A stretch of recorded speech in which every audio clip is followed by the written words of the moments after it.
Chapter 310. The latest chapter of this book is not finished yet. For more exciting content, please scan the QR code below to download the app. The novel is more complete and updated faster. Millions of novels can be read for free. Novels with connotations that can't be found online can be found here. Gu Jiao went to the medical center first and changed her clothes before returning to Jishui Alley. Her grandaunt had already returned to the palace. The emperor was injured and couldn't manage the court. As the empress dowager, she couldn't really idle around all day. After playing mahjong, they dispersed. The old chancellor also went to the imperial college to deal with today's official business. The news of the emperor's assassination wasn't spread to the outside world, and no one was mobilized from the palace. Instead, Gu Chongqing stayed by the emperor's side to protect him. Gu Chongqing lived openly in Jishui Alley. Xiao Lulang and her 3 younger brothers hadn't returned yet. Gu Jiao went next door to see eunuch Wei. His injury was more serious. He drank medicine in the afternoon and fell asleep not long after. Yu Yar said, "Eldest miss, did I make a mistake? Why doesn't he wake up?" Gu Jiao took eunuch Wei's pulse and said, "You did well. He's too weak and needs to rest for a few days." Hearing Gu Jiao say this, Yu Yar was relieved. Gu Jiao went to her grandaunt's room to take the emperor's pulse. The emperor was also asleep. His wound didn't show any signs of inflammation, but it couldn't be taken lightly. Gu Chongqing didn't have anything to do in the afternoon, and it wasn't good to practice swordsmanship. He was afraid that the noise would disturb the emperor's sleep. He saw corn cobs hanging on the rope and took a few to pull. In the past, he saw her and Gu Yan pulling corn cobs like this. If the people in the barracks saw the cold-faced Yama, who could kill millions with a wave of his hand, sitting on a stone bench in the backyard and pulling corn cobs, their eyes would probably pop out. Gu Jiao walked over and sat down beside him. She asked about the southwest corner of the palace. "Who lives in the southwest corner of the palace? Why are you suddenly asking about this?" Gu Chongqing's hand that was pulling out the corn on the cob paused. "I just went out and found out some information.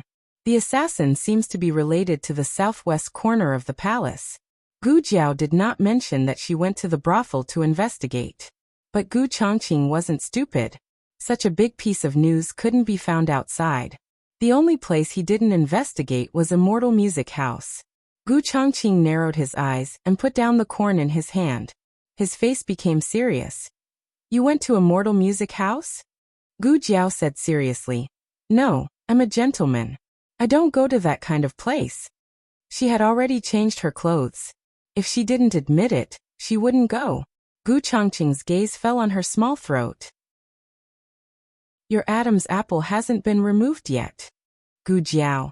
Her persona collapsed too quickly, just like a tornado. Gu Chongqing was angry and helpless. Although he knew that she was powerful, Immortal Music House wasn't an ordinary dragon's pool or tiger's den. That place was heavily guarded and experts were as common as clouds. Even he didn't know the depth of the place. In the future, don't go to such a dangerous place. After Gu Chongqing finished speaking, he felt that she wouldn't be obedient. He paused and said, "If you want to go, bring me along." Gu Jiao thought for a moment and nodded. Gu Chongqing asked again, "How did you get in?" "I picked up a token of Immortal Music House," Gu Jiao said without changing her expression. She could even pick up a token? Gu Chongqing wanted to say what kind of luck was this. But when he thought of Empress Dowager Zhuang and the Emperor, he felt that this girl really did have this kind of luck. He didn't suspect anything, but said, "So you found out about the assassin?" "And the assassin is related to the southwest corner of the Imperial Palace. Do you recognize this tassel?" Gu Jiao took out the tassel that Qianxue gave her. This was a tassel hanging from a jade pendant. The workmanship was exquisite. There were many such hand-woven tassels that could be bought on the streets and alleys. The only difference was that this tassel was colored. Gu Chongqing said, "Normal tassels are red. The tassels of His Majesty, the Empress, and the Empress Dowager are bright yellow." It wasn't that colored tassels didn't exist, but they were relatively rare. Gu Chongqing hadn't seen anyone he knew wearing this kind of tassel. Gu Jiao asked, "Will the imperial concubines in the harem wear colored tassels?" Gu Chongqing thought seriously. Maybe. Colored tassels weren't taboo, but they weren't very popular. But, Gu Chongqing continued, the southwest corner of the imperial palace doesn't have any imperial concubines living there. It's a place to raise bees and flowers. There's only one bee garden and one flower shed. Could it be that the meaning of the note wasn't referring to the people living in the southwest corner of the imperial palace, but the people who would appear in the southwest corner of the imperial palace? Jiao Jiao. While Gu Jiao was thinking, little Jing Kong came back from the imperial college. He jumped out of Lu Quan's carriage and ran into the courtyard. He passed by the front yard and through the hall to the backyard, and plunged into Gu Jiao's arms. His little head rubbed against her arms as much as he wanted. Recently, Gu Jiao had been busy. Little Jing Kong hadn't seen her when she came home from school for a long time. Of course, little Jing Kong didn't forget to greet Gu Chongqing. He called him Big Brother. Little Jing Kong's little bald head grew a little hair. He had a handsome buzz cut again. Gu Jiao touched his little head. Her hand was sweaty. The weather was so hot that he couldn't wear his clothes anymore. Gu Jiao went to the kitchen to get some water for him to bathe. Gu Chongqing said, "Let me do it." Gu Chongqing was very experienced in taking care of his little brother. He took little Jing Kong back to the house and gave little Jing Kong a bath. Little Jing Kong changed his clothes. After putting on his pants, he seemed to have discovered a new world. He walked valiantly to Gu Jiao and pointed at his pants and shoes. Jiao Jiao, Jiao Jiao, I've grown taller. His pants were shorter. They used to cover his shoes, but now they were on top of his shoes. It wasn't much. It was only 2 inches. But 2 inches was still enough to make him taller. Gu Jiao nodded. Yes, you've grown taller. Aya. Little Jing Kong was overjoyed. He began to announce to everyone in the courtyard that he had grown taller. He even showed off his pants that were shorter. However, everyone had gone out today and hadn't come back yet. Little Jing Kong had never looked forward to his bad brother-in-law, Brother Yan, and Brother Shaoshan as much as he did now. He wanted to show off to the whole world that he had grown taller. However, after waiting and waiting, Xiao Lulang was working overtime at the Hanlin Academy. Gu Yan and Gu Shaoshan went to Nanxiang to learn from Master Lu. Even Madame Yao, who went to the temple to offer incense, stayed overnight at the temple with old servant Fong. Aya, he was so worried. He didn't even have a place to show off. Little Jing Kong sighed and paced back and forth in the courtyard with his hands behind his back. He walked like Master Zhao, who was worried that the price of rice would increase tomorrow. Ahem. A low cough came from Grandaunt's room. Little Jing Kong's eyes lit up. Oh, is Grandaunt back? He ran over and pushed open the door. Great-aunt. It's not Grandaunt. When he saw the man on the bed, he tilted his head and said in surprise, Uncle Chu. Qin Chuyu's disguise was well hidden. Until now, little Jing Kong and Su Tangtang still thought that his surname was Chu. His name was Chuyu. And his father was an official in the imperial court. The emperor had just woken up and was still in a daze. When he saw Jing Kong, he remembered that he was sleeping at little divine doctor's place. Oh, it's Jing Kong, he greeted weakly. Uncle Chu, are you sick? Little Jing Kong came to the bed and looked at him with wide eyes. Gu Jiao was a doctor, so it wasn't strange for her to have a patient in her house. The strange thing was that he was staying in Grandaunt's room. Why is Uncle Chu staying in Grandaunt's room? Little Jing Kong asked. Children didn't have as many twists and turns as adults, so they asked whatever was on their mind. Why isn't Uncle Chu staying at my place? That way, he could sleep with Jiao Jiao at night. The emperor didn't expect that this room was Empress Dowager Zhuang's room. He was very surprised. This is Empress, your Grandaunt's room. Yes. Little Jing Kong nodded quickly. Then the things here. The emperor paused in the middle of his words. He was saved by little divine doctor in the middle of the night. He was almost dead, and little divine doctor was busy saving him.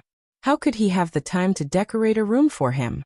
The tables, chairs, lamps, and candles here must have been set up beforehand. Thinking that everything here was arranged by Empress Dowager Zhuang, the emperor didn't like it at all. Little Jing Kong didn't know what the emperor was thinking. When he saw that the emperor suddenly looked depressed, little Jing Kong thought that he was uncomfortable. He went forward and patted his hand. Uncle Chu, you will be fine. Jiao Jiao's medical skills are very good. He can cure you. Don't worry. The emperor looked at the little hand on the back of his hand.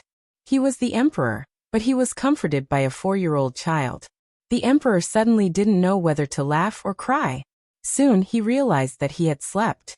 His clothes were untidy, and his hair was messy. He wanted to ask someone to tidy up his appearance. However, Eunuch Wei was injured, and there were no other palace servants to serve him. He suddenly looked embarrassed. Little Jing Kong asked, Uncle Chu, what's wrong with you? Forget it, he would do it himself. The emperor reached for the hair crown on the bedside table. Little Jing Kong said, Uncle Chu, do you want to comb your hair? Let me help you.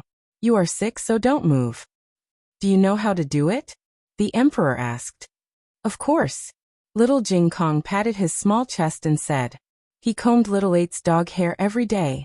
Little Jing Kong went to the dressing table and took the comb. He kicked off his shoes and climbed onto the bed. He stood behind the emperor and began to comb the emperor's hair. He combed the hair quite well. The emperor was happy and talked more. Do you know how to recite poems? Little Jing Kong said.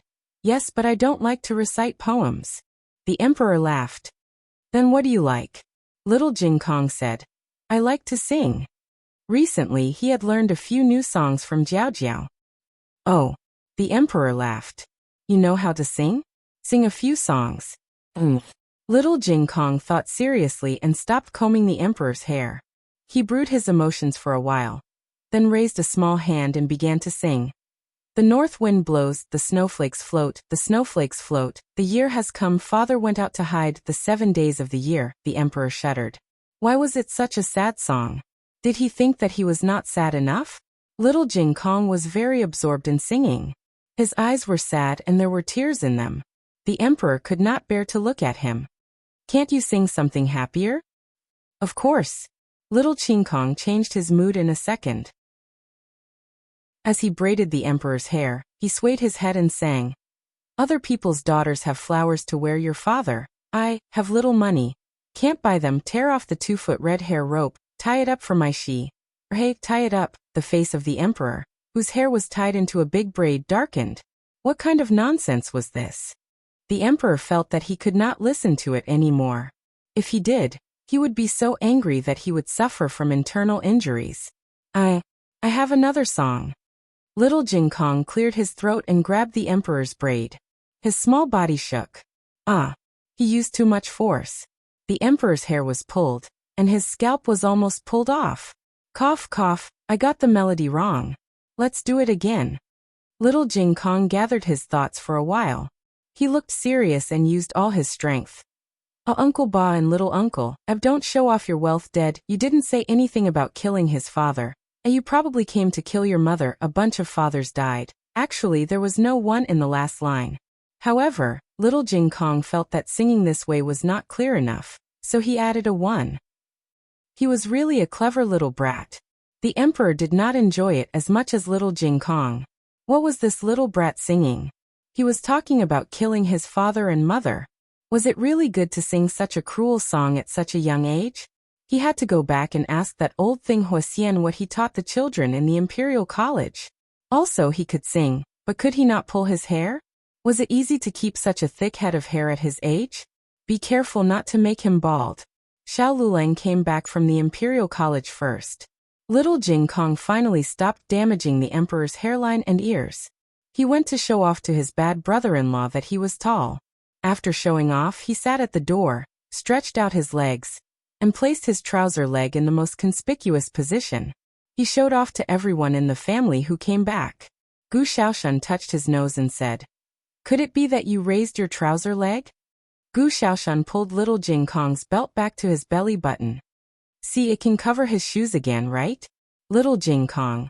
Little Jing Kong burst into tears. Gu Xiaoshan was the reality of the world.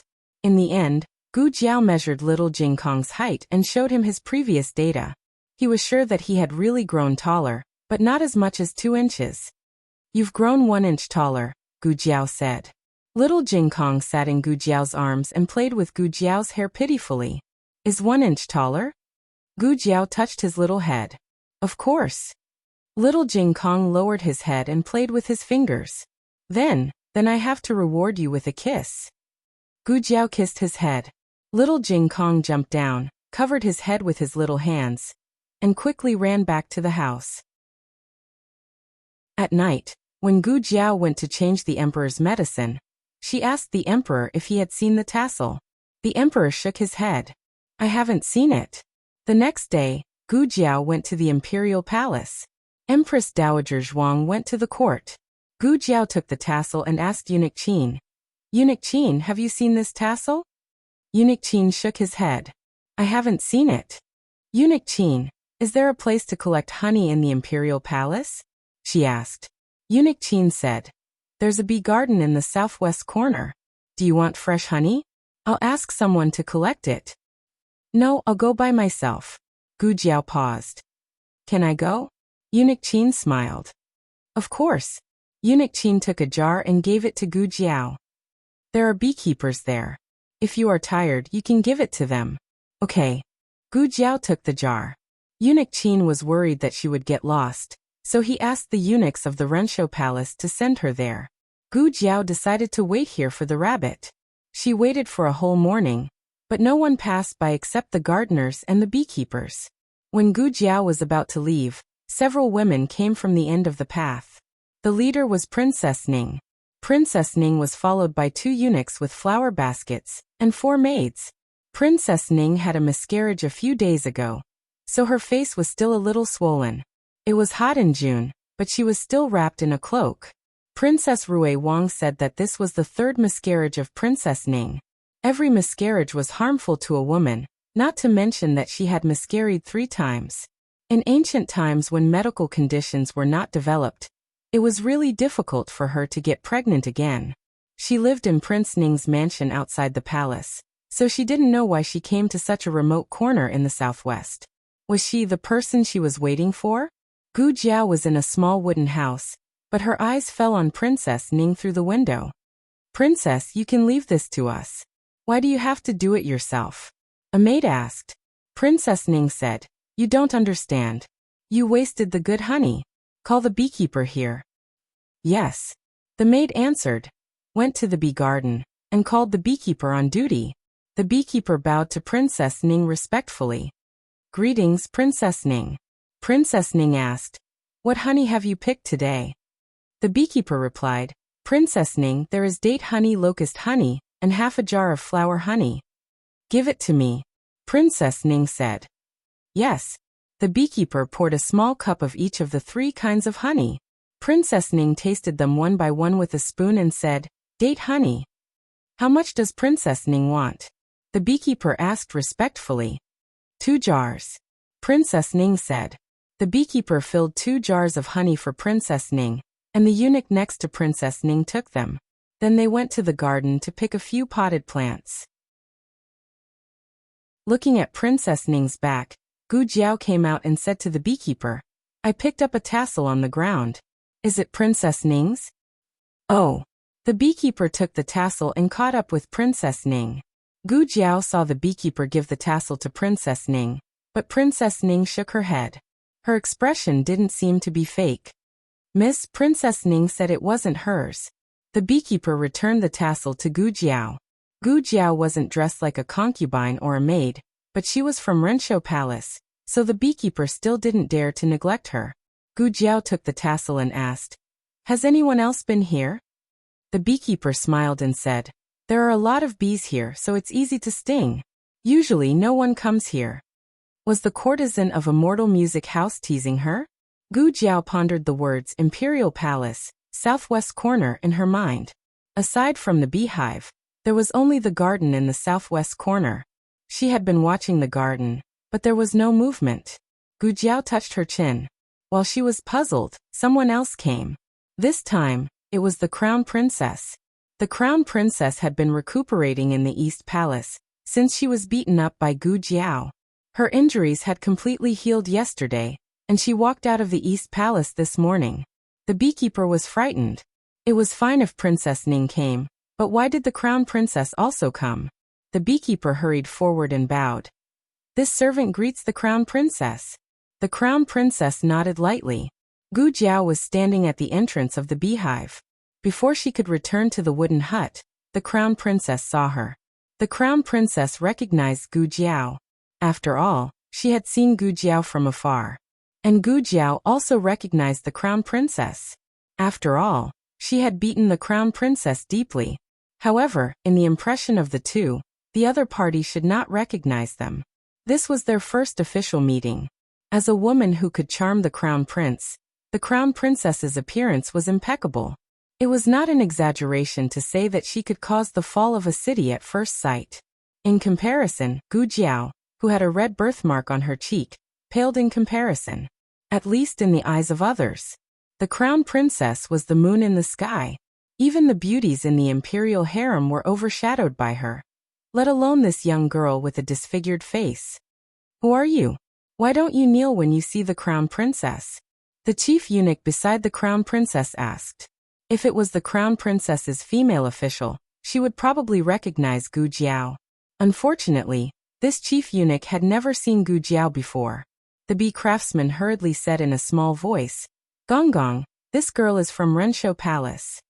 The chief eunuch's expression changed, but it was only for a moment before he raised his voice. The people of Renshou Palace are the most disciplined. Even Miss Zhuang has to respectfully bow when she sees the crown princess. This flattery and trampling was clearly telling Gu Jiao that even Empress Dowager Zhuang's legitimate grandniece had to bow when she saw the crown princess. Regardless of her status, could she surpass Zhuang Yueshi? The crown princess looked at Gu Jiao. She suddenly wanted to see this woman bow in front of her. But Gu Jiao did not bow to her. As a member of the Eastern Palace, the chief eunuch naturally did not get along with Renshou Palace. But he could not go up and punish Gu Jiao.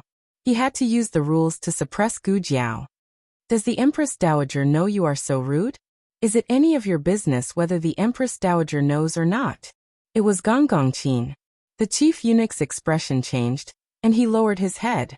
They were both chief eunuchs of the master, but he could not be compared to Gong Gong Qin. Only Gong Gong Wei could be compared to Gong Gong Qin in terms of status. The crown princess also showed a trace of confusion when she saw Gong Gong Qin. Gong Gong Qin came to Gu Jiao and bowed respectfully. Miss Gu, the Empress Dowager has left the court and asked why you have not returned to Renshou Palace for dinner. After saying this, he turned around and bowed to the crown princess. This servant greets the crown princess. His smile and etiquette were flawless, but he greeted Gu Jiao first before greeting the crown princess. This was already embarrassing the crown princess. A subtle light flashed through the crown princess's eyes, but her expression was normal. Gong Gong Qin, you are excused. Miss Gu, have you picked the honey you wanted? Yes. Gu Jiao nodded. It's in the room. Gong Gong Qin personally took out 2 jars of honey and said with a smile, Miss Gu, is there anything else you want? There are many flowers in the garden. Miss Gu, do you have any flowers you like? Gu Jiao shook her head. I don't grow flowers. Gong Gong Qin smiled. Okay. Then let's go back. If we don't go back, the Empress Dowager will be worried. The crown princess could hardly hide the surprise in her eyes. She had known Gong Gong Qin for so long, but she had never seen him so polite to anyone. Even in front of Empress Xiao and noble consort Zhuang, he was just polite. But his politeness to Gu Jiao seemed to be more than just politeness. There seemed to be a trace of love and affection in that respect. During the whole process, Gong Gong Qin treated the crown princess as heir and only asked Gu Jiao questions. It seemed that he had endless worries. In the past, Gong Gong Qin was not so talkative. The crown princess frowned. The two then left.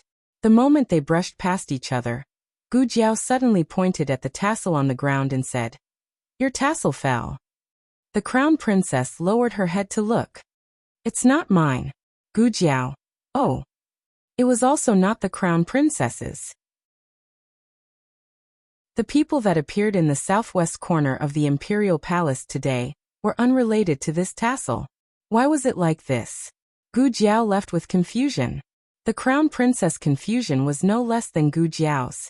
She looked at Gu Jiao's back and felt that something was wrong. Isn't she the wife of the new top scholar?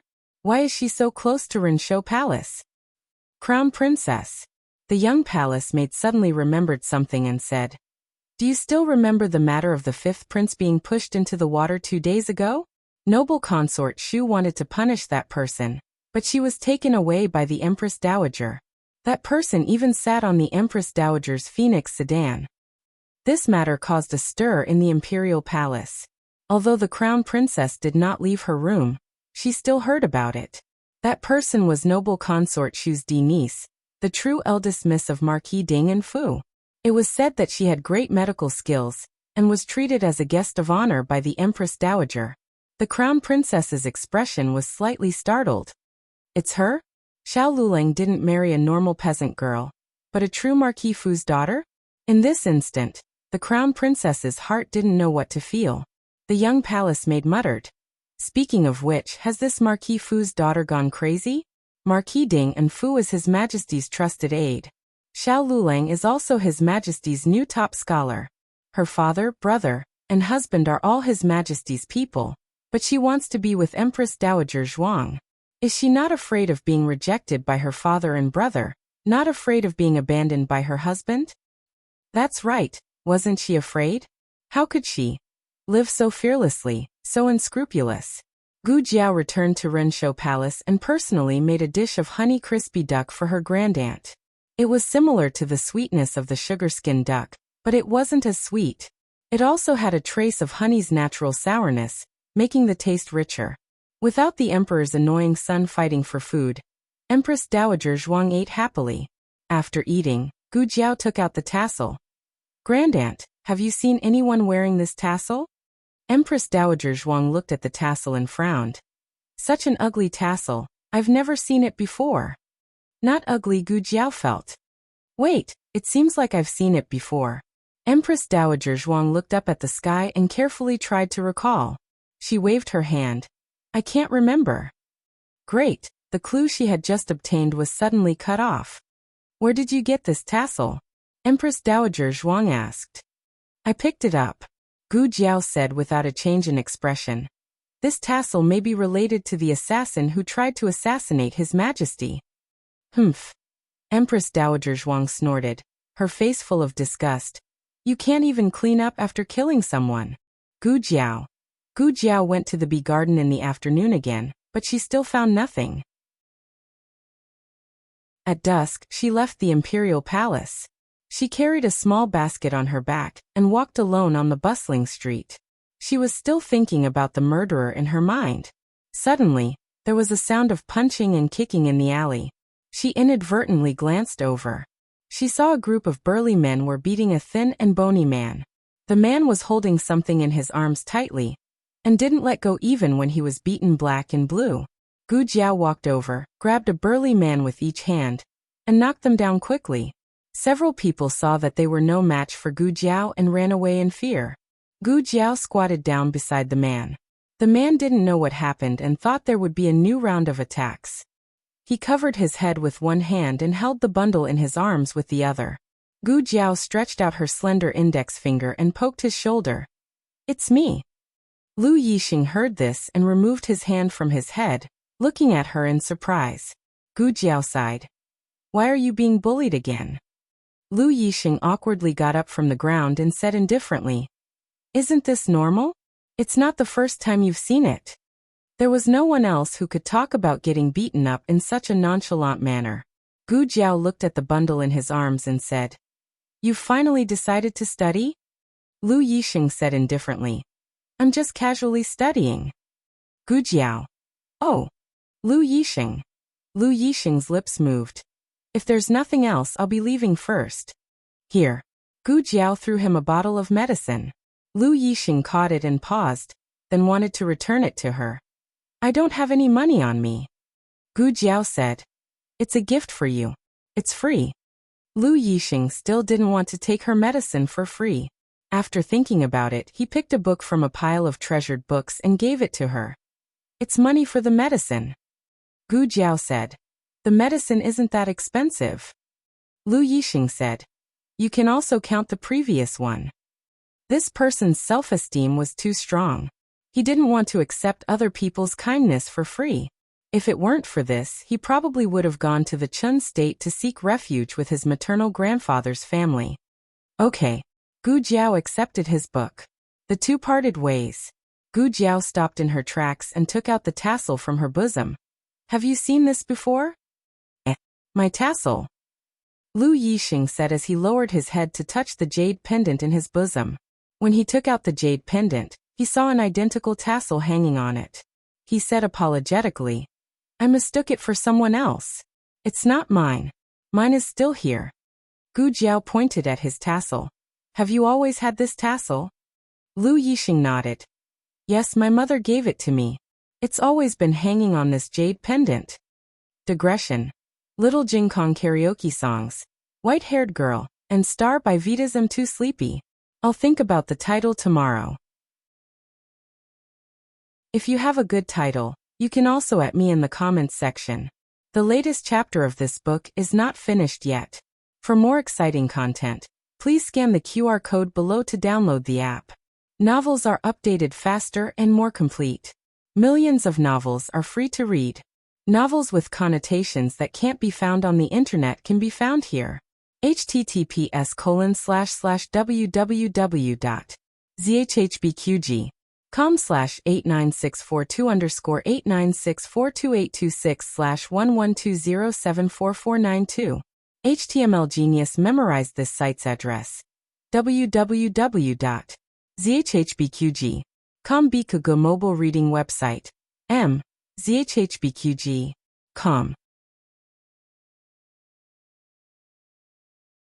Chapter 311.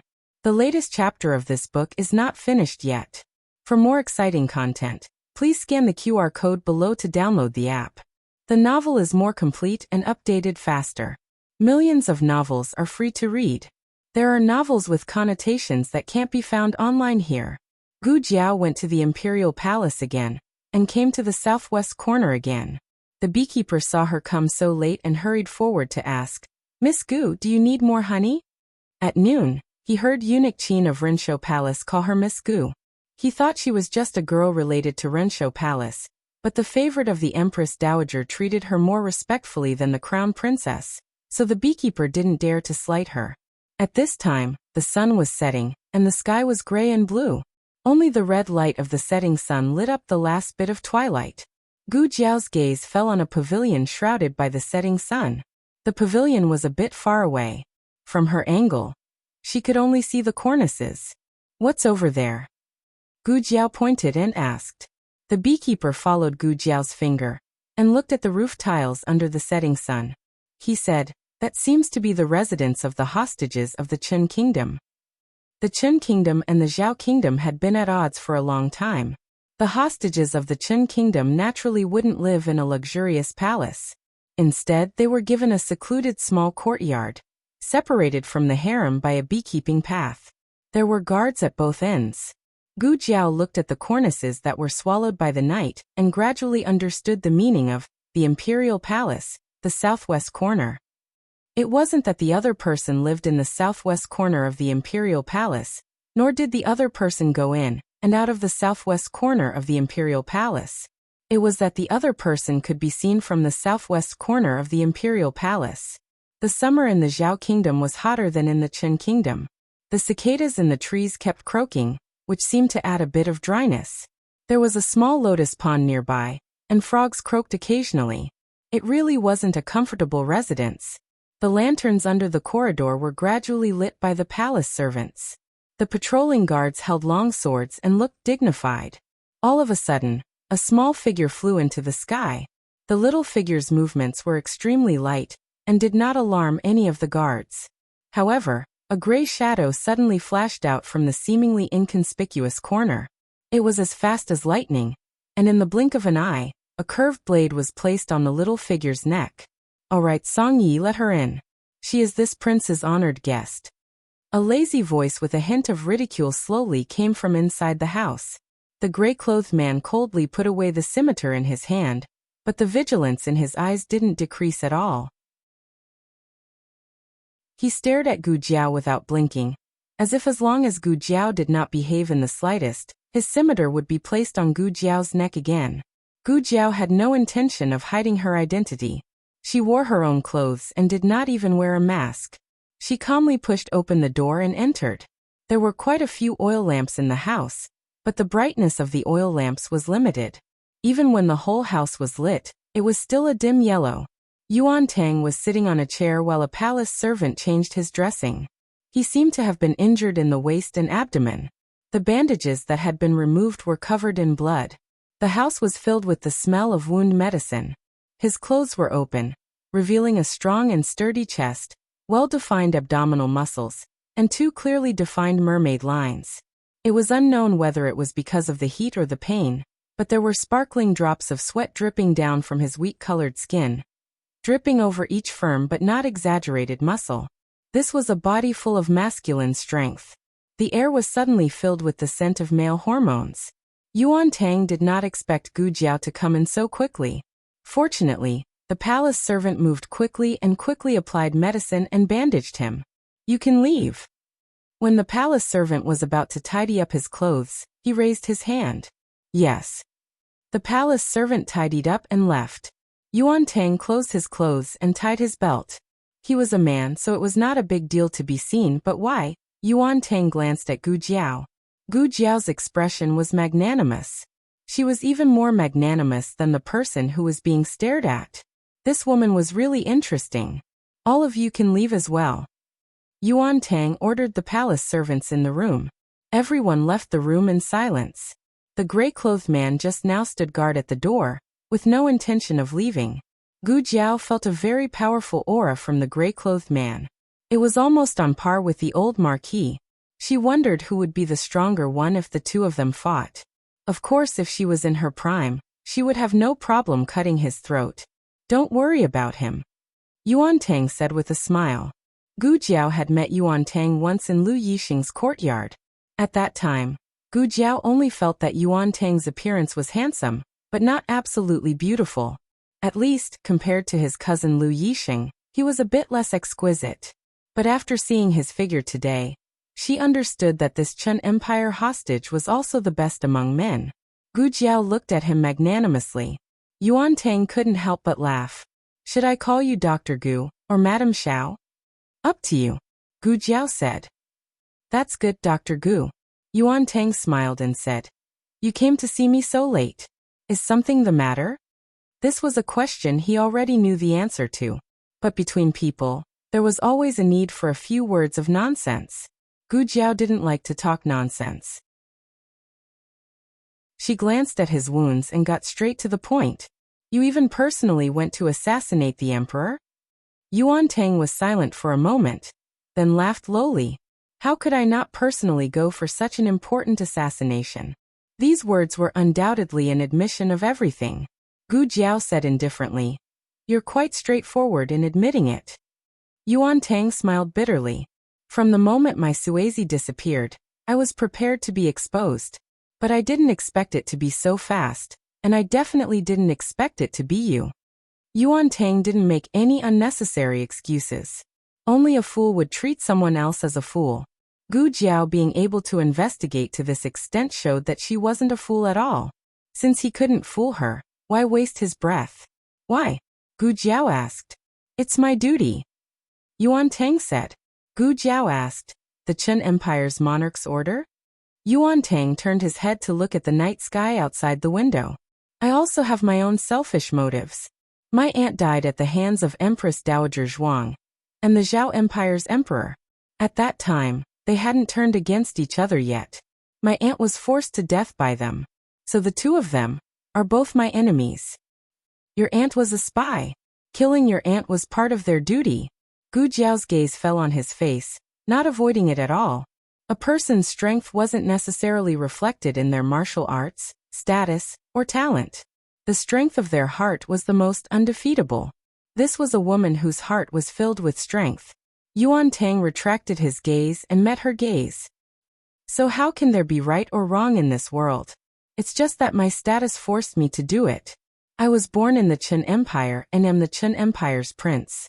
As long as the two countries are at odds, I will continue to fight with the Zhao Empire. Even if my aunt didn't die, I would not let go of Empress Dowager Zhuang and the Zhao Empire's emperor." Gu Jiao asked, "The matter of instigating discord between Marquis Ding and Manor and the Marshal's Manor was also done by you?" Yes. Yuan Tang did not deny it. Gu Jiao continued. The person who went to the military camp to assassinate Gu Chongqing was you? Yuan Tang, yes. Gu Jiao, the person who went to Thousand Sound Pavilion to find Fei Shuang was also you? Yuan Tang, that's right. Yuan Tang admitted to everything. Gu Jiao's expression was very calm from beginning to end. She was not shocked or confused by his straightforward admission. Instead, after a moment of silence, she opened her mouth to ask him, how do you know so many things? Tang Ming's hobbies, Fei Shuang's identity, and even the emperor's whereabouts. Yuan Tang smiled and said, do you think the Qin Empire's ruler would send an incompetent hostage to the Zhao Empire? This was also true. It was just like when the Zhao Empire had sent the very talented and Jun Wang to the Qin Empire as a hostage. A hostage without any ability would only die in a foreign land if they went to the enemy country. Yuan Tang reached out a hand. Can you return the Suizi to me? No. Gu Jiao flatly refused. Yuan Tang sighed helplessly. That was given to my mother by my maternal grandmother. It was hung on a jade pendant. There were only 2 pieces in total. One was given to my mother, and the other was given to my maternal aunt. Playing the sympathy card did not work on Gu Jiao. If she did not return it, she would not return it. Yuan Tang saw that Gu Jiao was really determined. He knew that there was an 80% chance that he would not be able to get his Suizi back. His heart ached as he accepted this fact. What do you plan to do? He asked. I'll report you, Gu Jiao said bluntly. Yuan Tang. Was she that direct? Yuan Tang said. In any case, I helped you before. Have you forgotten? Gu Jiao said. You speak as if you didn't benefit from it. The corner of Yuan Tang's mouth twitched. Why did my cousin tell you everything? When the crown princess used the cat to test Xiao Lulang, it was Yuan Tang who had the cat taken away. However, that cat originally belonged to Yuan Tang. If Gu Jiao had not told him about this, he would have been implicated as well. This matter could not be considered as a debt. At most, Yuan Tang was being kind and helping others to benefit himself. After Gu Jiao left, the gray-clothed man stepped in. Your Highness, this subordinate will kill her. Yuan Tang snorted coldly. Do you think it's easy to kill her? The gray-clothed man said. She's still young. Her martial arts are not up to standard. In another 2 or 3 years, I'm afraid that we won't be able to kill her. With the gray-clothed man's ability, he should be able to detect any movement within 100 steps. However, that girl was only discovered when she was right under his nose. Yuan Tang smiled faintly. You won't be the same person in another 2 or 3 years. Why? Are you afraid of her? No, the gray-clothed man said. Yuan Tang covered his wound and finally showed a hint of pain. All right, this girl is a useful talent. Our main goal is to recruit her. It's a pity to kill her. The gray-clothed man thought for a moment and nodded. There's no one in this world that your highness can't win over. Except for my cousin. Yuan Tang snorted and said angrily. I can easily win over people with my means. However, he can't feel it when I treat him with my heart. Gu Jiao returned to Jade Water Alley. Xiao Lulang had already finished his duty at Hanlin Academy and was tutoring little Jing Kong in the study. Gu Jiao did not disturb the two. She first went next door to check on Eunuch Wei's injury, and then went to her Grey-Tant's room. The emperor suddenly wanted to eat sugar-coated duck. Gu Chongqing went to the kitchen to help the old chancellor pluck duck feathers. Only the emperor was in the room. Seeing her coming, the emperor's eyes lit up. However, thinking that she was Empress Dowager Zhuang's servant, his eyes dimmed again. He asked calmly, Didn't you change the medicine today? I have something to tell your majesty, Gu Jiao said. What's the matter? The emperor asked. Gu Jiao said seriously, I know who the assassin who tried to assassinate his majesty is. The emperor sneered. Don't deliberately find someone to take the blame for your great-aunt in order to get rid of the crime. I'm not that bored. Gu Jiao took out the colorful tassel from her arms. I pulled this from the assassin when I fought with him. I asked your majesty if you knew this tassel. Your majesty said you didn't know. Your majesty, do you know why you don't know? Because the assassin is not from the palace of Zhao Kingdom, but he knows your majesty's whereabouts like the back of his hand. The emperor frowned. Who is he? Gu Jiao stared at the emperor and said, the hostage of Qin Kingdom.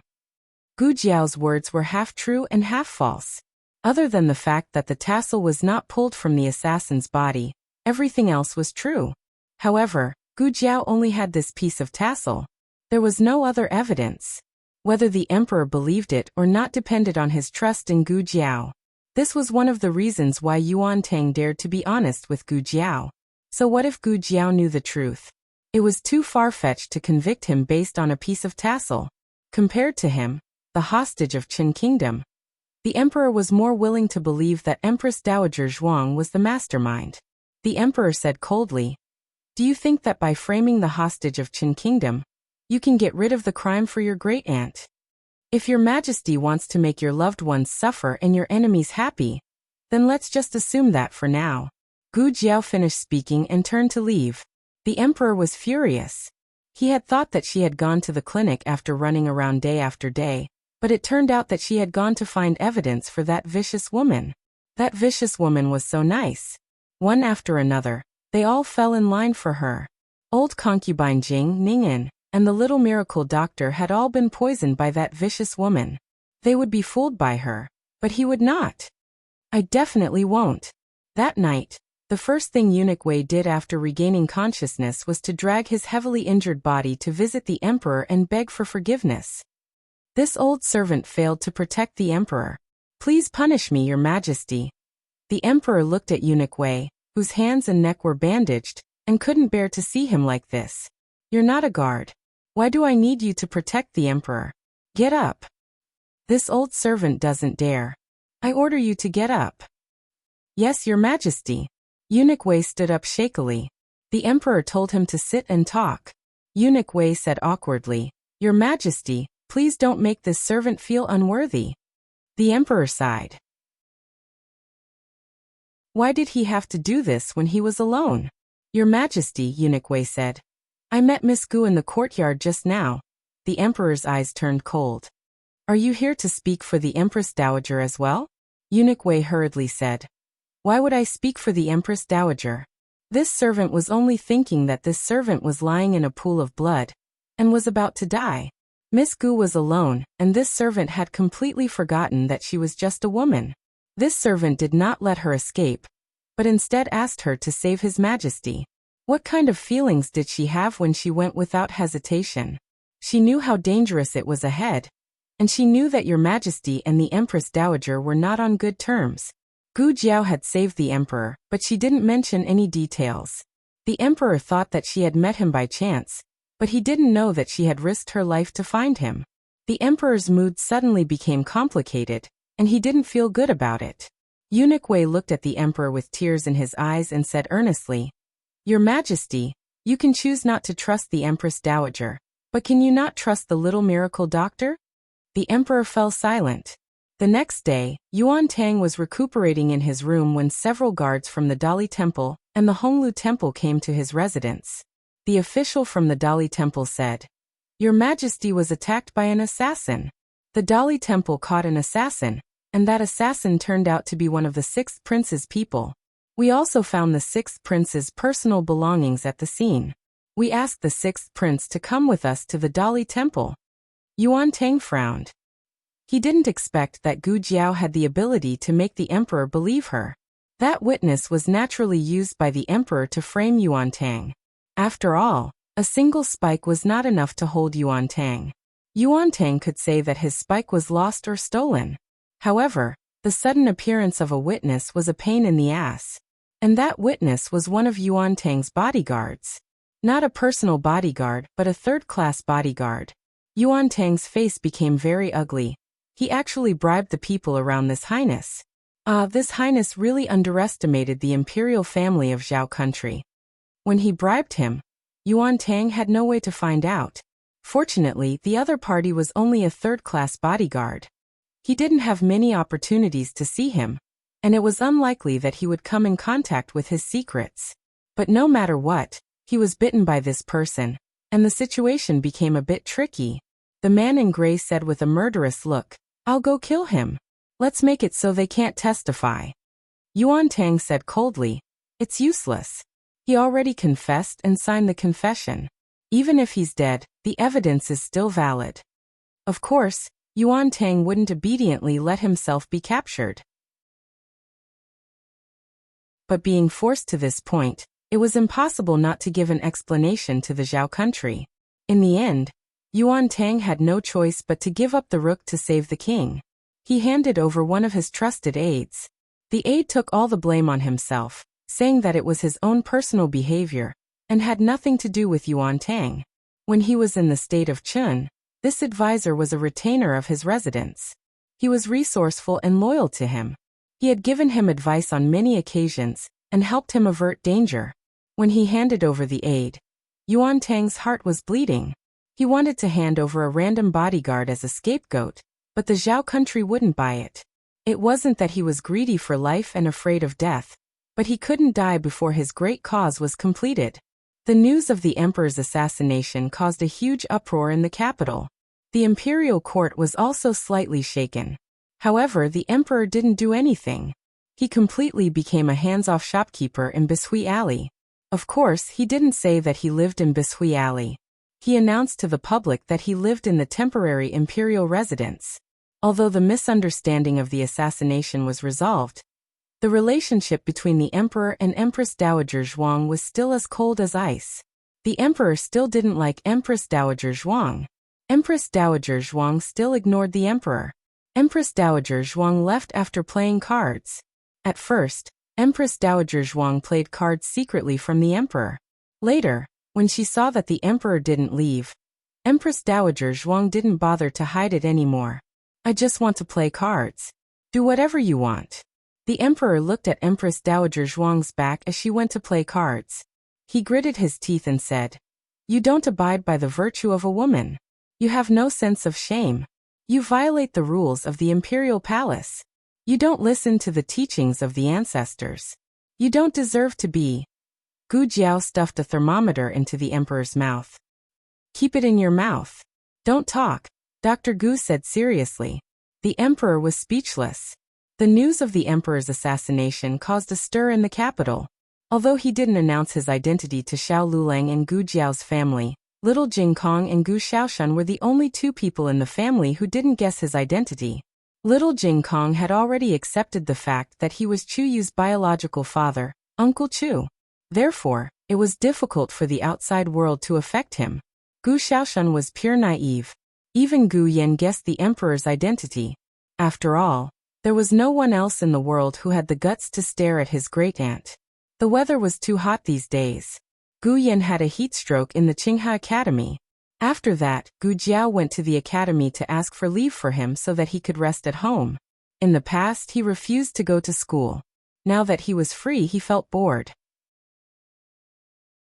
Bored to death, he sat under the shade of a tree in the yard and sighed. Gu Jiao went to the medical center. Xiao Lulang went to the Hanlin Academy. Gu Xiaoshan and Little Jing Kong went to school. He didn't have a playmate. He really wanted to go to school. While he was bored to death, a tall figure loomed over him, blocking the light above his head. Then an exquisite wooden bow appeared in front of him. Gu Yan was stunned. He looked at the bow, and then looked up at the person holding the bow. "It's you." Gu Yan turned his face away. Gu Chongqing went in front of him and pulled the bow in his hand. He said to him, "Do you want to shoot an arrow?" Gu Yan said lightly, "I don't know how to shoot an arrow." Gu Chongqing said softly, "I'll teach you." In fact, Gu Yan had always had a dream of being a Jianghu hero, riding the fastest horse and shooting the farthest arrow. Unfortunately, with his small body, he didn't even have the chance to ride a horse alone, let alone shoot an arrow. He couldn't even pull the bowstring. Gu Yan suppressed the throbbing in his heart and said with disgust, "I don't want to." Gu Chongqing said softly, "Jiao Jiao said that your body is much better than before. You should be able to pull the bow. If you don't believe me, you can try." Of course, he couldn't say that he specially made the lightest bow to take care of his body. Even the 4-year-old Little Jing Kong could pull it. Men always wanted to save face, even if it was the 15-year-old Gu Yan. Gu Yan secretly glanced at the bow that Gu Chongqing handed over. It was really exquisite. Every curve and pattern was done in accordance with his aesthetic standards. Most importantly, the bow was inlaid with jade. He was quite moved. Gu Chongqing saw through him but didn't say anything. He handed the bow to him and walked over to set up the target. Try it. Gu Yan reluctantly pulled the bow. He was just casually trying. He didn't think that he would really pull it. He could pull a bow. Gu Yan couldn't believe it. Then, a wave of ecstasy surged from the bottom of his heart. Gu Chongqing looked at his stunned little face, and the corners of his mouth unconsciously curved up slightly. He also specially made a quiver and 10 command arrows, all of which were lighter in weight. He took the quiver and put it on the stone table next to Gu Yan. He took an arrow and handed it to him. It was Gu Yan's first time holding an arrow. He didn't know how to release it. Like this. Gu Chongqing pressed his hand and knocked the arrow in the right place. Gu Yan's hand was white and tender, slender and delicate. Gu Chongqing's hand was also slender, with distinct joints. But because of years of practicing martial arts, there was a layer of calluses on his hand. He just gently pressed the back of Gu Yan's hand, but a red mark quickly appeared on the back of Gu Yan's hand. Gu Chongqing was a little distressed. He hurriedly let go of his hand and said to Gu Yan, "Try shooting it." Gu Yan shot an arrow and successfully missed the target. "It's okay. It's already very good that you can shoot the first arrow." Gu Chongqing took another arrow and gave it to him. In the end, Gu Yan missed the target again. Gu Yan was discouraged. "Your posture is wrong." Gu Chongqing came behind Gu Yan and held his hands with both hands. He pulled him into his arms and gently pulled the bow with him. "You have to pull it here. Aim your eyes and look at the bullseye. Release the arrow." Both of their hands let go at the same time. With a whoosh, the arrow left the bowstring and hit the bull's eye. Gu Yan, wow. Gu Chongqing looked at him deeply, his eyes full of affection. "Ah Yan, you're really good." Gu Yan snorted. "Of course I'm good. I don't need you to tell me that." The tuft of hair on the top of his head stood up again. Gu Chongqing couldn't hold back and laughed softly. His laughter wasn't loud, like a warm string under the sun. His smile wasn't exaggerated either. His body trembled slightly as he tried to hold back his laughter. It was inexplicably infectious. Gu Yan wanted to put on a sour face, but suddenly he couldn't. He felt that he was too disappointing. He turned his head and fiercely said, "Are you going to teach me archery or not?" Gu Chongqing tried hard to stop laughing, but he couldn't stop the corners of his lips from rising. "Teach, teach." He hugged him from behind again, and gently held his delicate hand. He suddenly regretted that the bow was too rough. It was touching Gu Yan's hand. Gu Chongqing taught Gu Yan archery for the whole afternoon. Gu Yan and Gu Jiao were twins from the same mother, but they were worlds apart in terms of martial arts. Gu Chongqing taught for the whole afternoon, but Gu Yan couldn't hit the target even once. Gu Yan was furious, but he refused to admit that it was his fault. He exploded. "It's all because of this bow. What kind of bow did you make?" Gu Chongqing's lips curved slightly. "And it's the bow's fault. I didn't make it well. I'll make a new one for you tomorrow." Gu Yan turned his face away. Humph. The emperor recuperated in Bai Shui Alley. He ignored the court and the affairs of the world. After a few days of living in a paradise, his complexion improved a lot. Even his hair seemed to have increased. The old chancellor's cooking skills were excellent. The emperor felt that it was unfair for him to be the chancellor of the imperial college. He should have invited him to the palace to be the imperial chef. The busiest time of the day was at night. The courtyard was in chaos. A few children were pushing and shoving each other. The smell of food floated out of the kitchen. The sound of playful and angry scolding came from the alley. After being the emperor for a long time, he sometimes felt numb. But these days his heart was always touched. He was in the middle of it all. This was the Zhao country under his rule. It was the light of the thousands of families that he tried his best to protect. The emperor decided to return to the palace. He couldn't let the power of the court fall into the hands of others. However, the night before he returned to the palace, he suddenly had a high fever and fell ill. No one expected that such a mishap would happen. Gu Jiao went out to see a patient.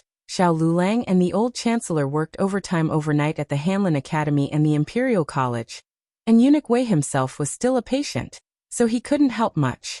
Gu Chongqing went to the Miracle Hall to invite a doctor. Empress Dowager Zhuang had just finished playing the leaf card, and was about to return to the palace when she heard Yuya, crying at the door. She walked over and asked, "What's wrong?" Yuya, cried until she was out of breath. That? Your master is sick. I didn't take good care of him. I. Empress Dowager Zhuang didn't want to care about the emperor's life or death, but this girl was crying so sadly. She frowned and went into the room to take a look. After all, she had sold Gu Jiao's medicine. Although she wasn't proficient in medicine, she could barely deal with the emergency. The emperor had a bad fever. His whole body was hot and his consciousness was blurred. "Go and get wine." Empress Dowager Zhuang ordered Yuya. Yes. Yuya hurried to the kitchen to get a jar of Huadia wine.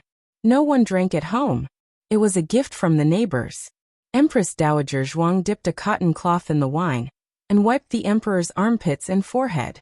She had seen Jiao reduce little Jing Kong's fever in this way. However, Jiao didn't use strong wine, but the refined wine in her medicine box. Jiao called it alcohol. This method seemed to have some effect. After about half an hour, the emperor's fever gradually subsided. But after a while, it flared up again, and the fever was even worse than before. No matter how Empress Dowager Zhuang wiped it, it was no longer effective. The doctor from the medical hall arrived. It was Dr. Liu. He used acupuncture to reduce the emperor's fever, but the effect was minimal. He wrote a prescription and asked Gu Chongqing to go to the medical hall to get the herbs. Gu Chongqing directly boiled the herbs in the medical hall and brought them over. The emperor refused to drink. "You can leave," Empress Dowager Zhuang said lightly. Yes. The few of them left. Empress Dowager Zhuang looked at the medicine bowl on the table, and then at the emperor who was in a mess. She took a deep breath and closed her eyes, as if she had made a very difficult decision. Then she went to the bedside with a look of disgust. The emperor's fever was fierce and his whole body was uncomfortable. In a daze, he seemed to hear someone calling him. Hong, who was Hong? Was it him? Who was calling him? Hong, it's time to take your medicine. The voice was gentle and warm. It was a voice he hadn't heard since he grew up. The emperor was really confused by the fever. He didn't remember that he had ascended the throne, and that there was Empress Dowager Zhuang who he hated the most in the world. He was the son of a palace maid.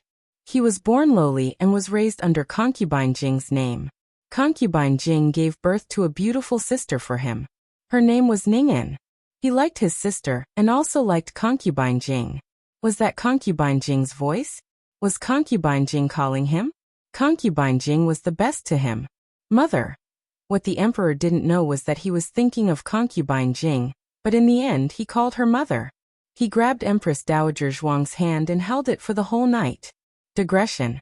Are there any more monthly tickets? The latest chapter of this book is not finished yet. For more exciting content, please scan the QR code below to download the app. Novels are updated at a faster rate. Millions of novels are free to read. Novels with content that can't be found online are all available here.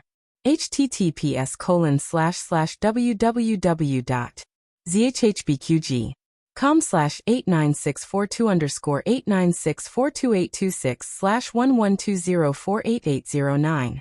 HTML Genius memorized this website's address in 1 second. www.zhbqg.com Bikuj mobile reading website. zhbqg.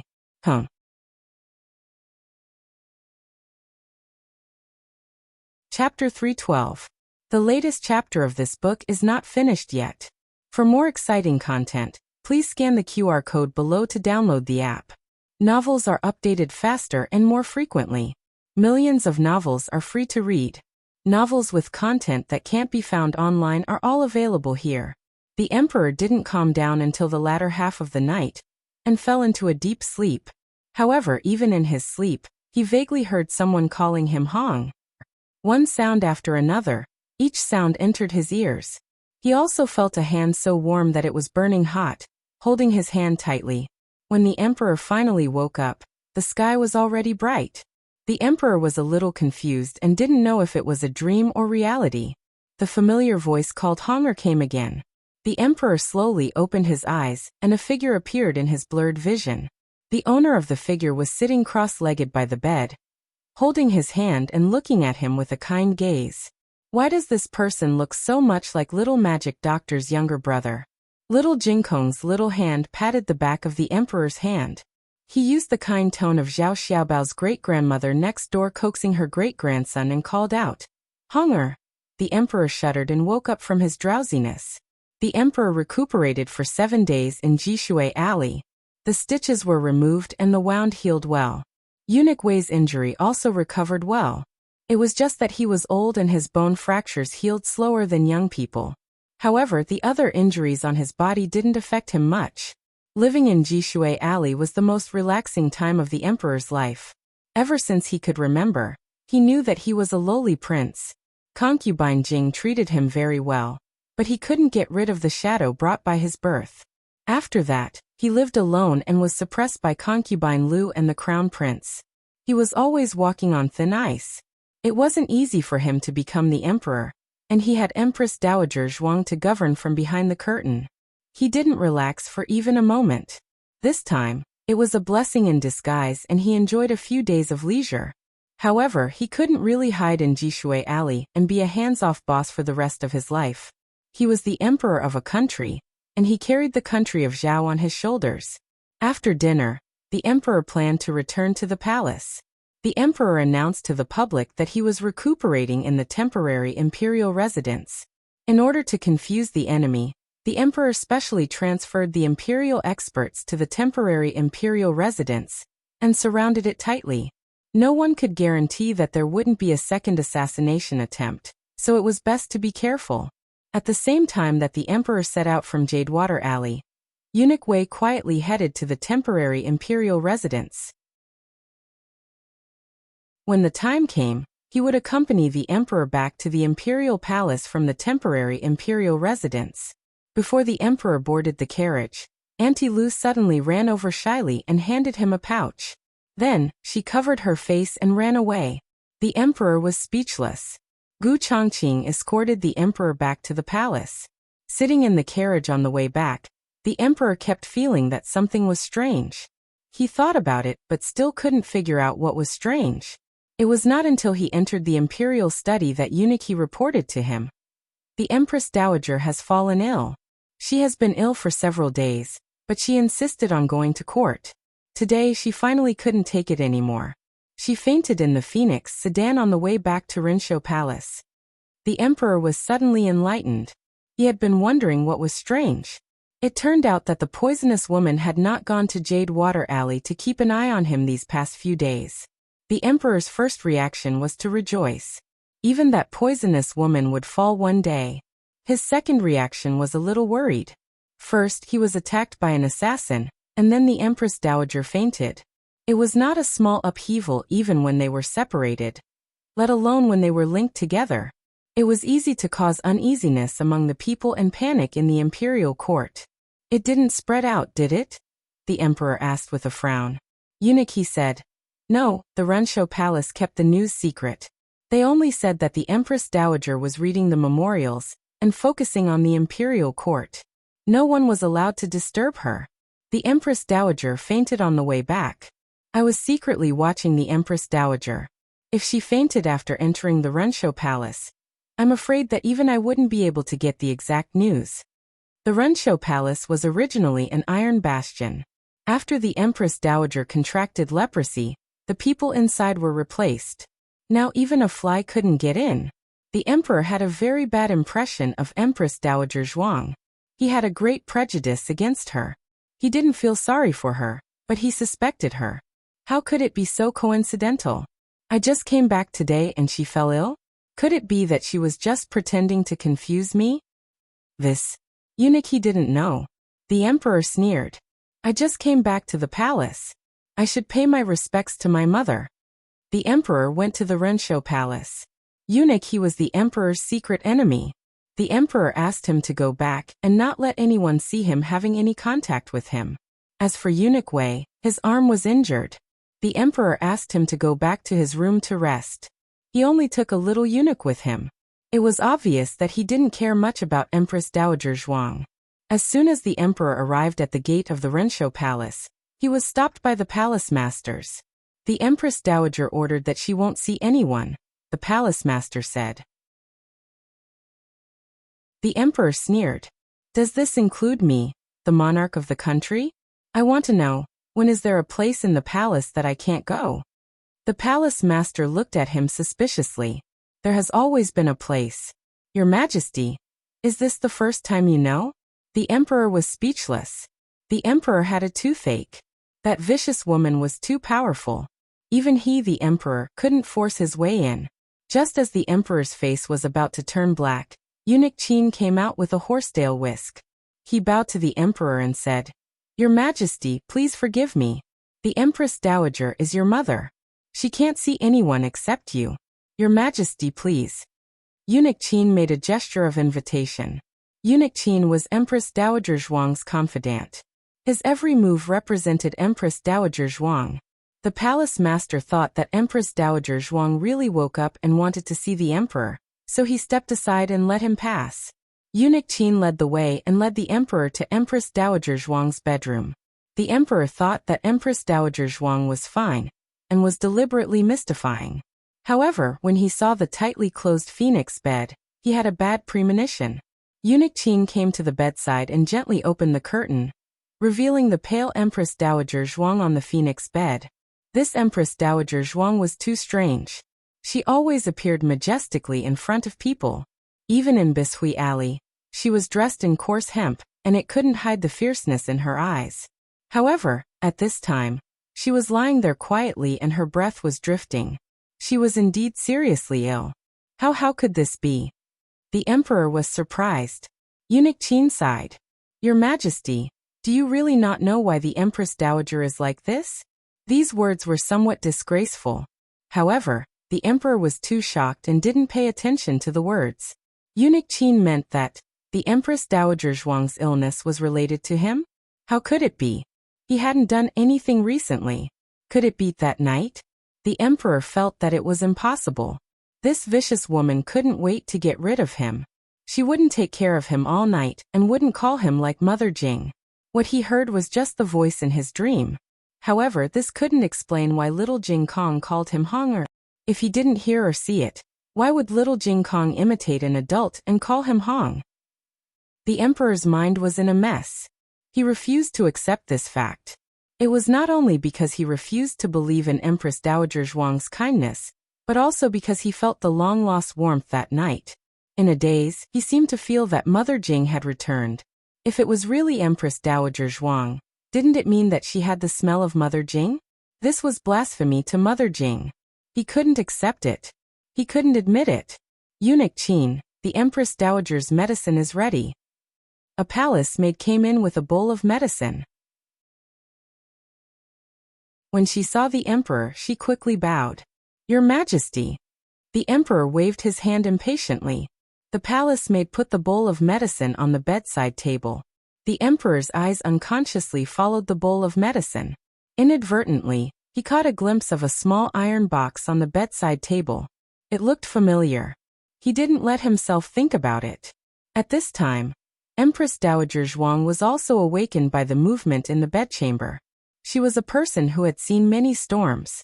Seeing the emperor standing in front of her bed, her expression didn't change much. Empress Dowager, it's time to drink your medicine, Eunuch Qin said with a smile. Take it away. I won't drink it, Empress Dowager Zhuang said lightly. She was very weak. Even her eyes and tone had lost their usual sharpness. Eunuch Qin smiled and said, His Majesty is here to see you. Empress Dowager Zhuang said expressionlessly, I don't want him to see me. Since the incident, the two of them had stopped pretending to be a loving mother and filial son as long as they weren't in the throne room. The emperor stood tall and straight in front of the bed, looking down at her from above. At this moment, he really felt that she was old. Perhaps she wouldn't live for many years. Once she passed away, The power of the court would naturally return to his hands. Although he thought this, he said sarcastically, "If Imperial Mother passes away like this, the throne room will be lonely in the future. There really won't be anyone to discuss the court with me." Empress Dowager Zhuang coldly stared at him. "Unfilial son. Don't be delusional. I will definitely live longer than you." The emperor looked at her calmly. Empress Dowager Zhuang struggled to sit up. Eunuch Qin hurriedly went forward to help her, and handed the medicine to her. Empress Dowager Zhuang drank the bowl of bitter medicine in one breath. Not a drop was left. After the Empress Dowager drank the medicine, the emperor left Rinshou Palace. He wasn't in a hurry to return to his bedchamber. Instead, he went to the imperial study. He had someone call the crown prince and tested him on his homework. The emperor found that the crown prince's mathematics had improved greatly. "Who taught you these questions?" The crown prince paused and replied, "Hanlin Academy." The emperor looked at the crown prince and said, "I know that your mathematics was taught by Hanlin Academy. Which Hanlin official did I ask?" The crown prince reluctantly opened his mouth. "Xiaoxiuzhua." "It's him?" The emperor's eyes lit up and he smiled happily. "I really didn't misjudge him. Your mathematics hasn't improved for many years. I thought it was because your aptitude was slow. Now it seems that it isn't. With an excellent teacher teaching you, you can still learn." How could the crown prince answer this? He simply couldn't refute it. He couldn't say that imperial father praised him wrongly, and that his aptitude was slow. In all fairness, the crown prince's aptitude wasn't bad. Although he couldn't compare to the emperor's eldest son, Ning Wang, he was far better than the other princes. However, the crown prince was biased. He didn't like mathematics, but the emperor valued it. The emperor originally just wanted to give it a try. He didn't expect it to be effective. He nodded with satisfaction. "Not bad. Next time, let him come and teach you." The crown prince's expression changed. "Imperial father." The emperor looked at him indifferently. "What? Do you have a problem with it?" The crown prince realized that he had lost his composure. He cupped his hands and said, This son is just curious. Why would Imperial Father let a Xiuzhua teach this son? Does Imperial Father not value this son?" Letting a newly appointed Hanlin official teach the crown prince was a bit perfunctory no matter how he looked at it. The emperor put down the memorial in his hand, and looked at the crown prince with a frown. "If I don't value you, why would I spend so much effort to teach you? You are the crown prince of a country. Can you not always care about other people's opinions?" The crown prince stammered, "This son doesn't care about other people's opinions. Then what is it?" The emperor asked in a deep voice. The crown prince wanted to say something but hesitated. The emperor frowned. "If you don't want to say it, then leave."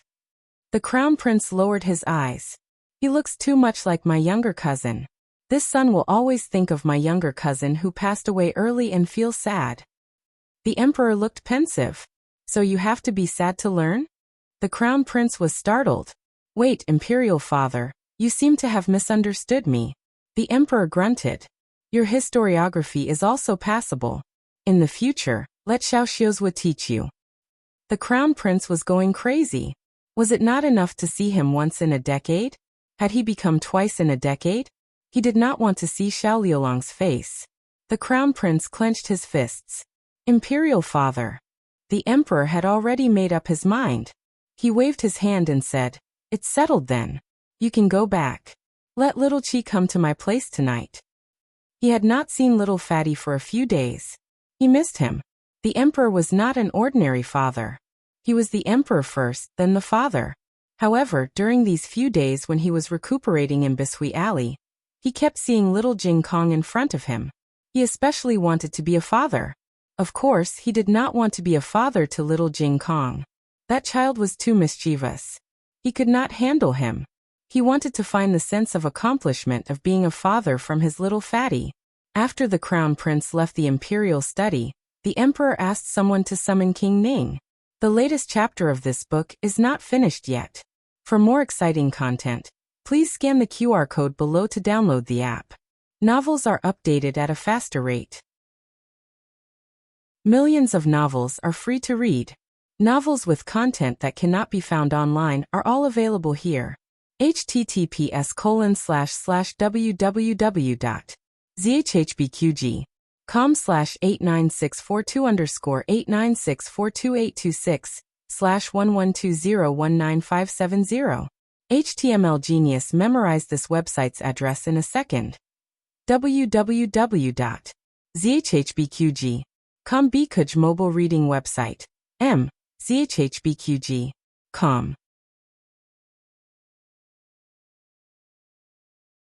Chapter 313. The latest chapter of this book is not finished yet. For more exciting content, please scan the QR code below to download the app. Novels are updated faster. Millions of novels are free to read. There are all kinds of novels that you can't find online. Because of the hot weather, many girls suffered heatstroke in the past few days. Gu Jiao was so busy that her feet didn't touch the ground. She hadn't gone to the palace to see her grandaunt for a few days, so she didn't know about her grandaunt's illness. Yes, you don't need to take medicine. Just drink some water soaked in Hautuinia. Do you have Scottish fold root at home? If you don't, you can get some from the medicine boy. Gu Jiao finished treating a girl and made a record.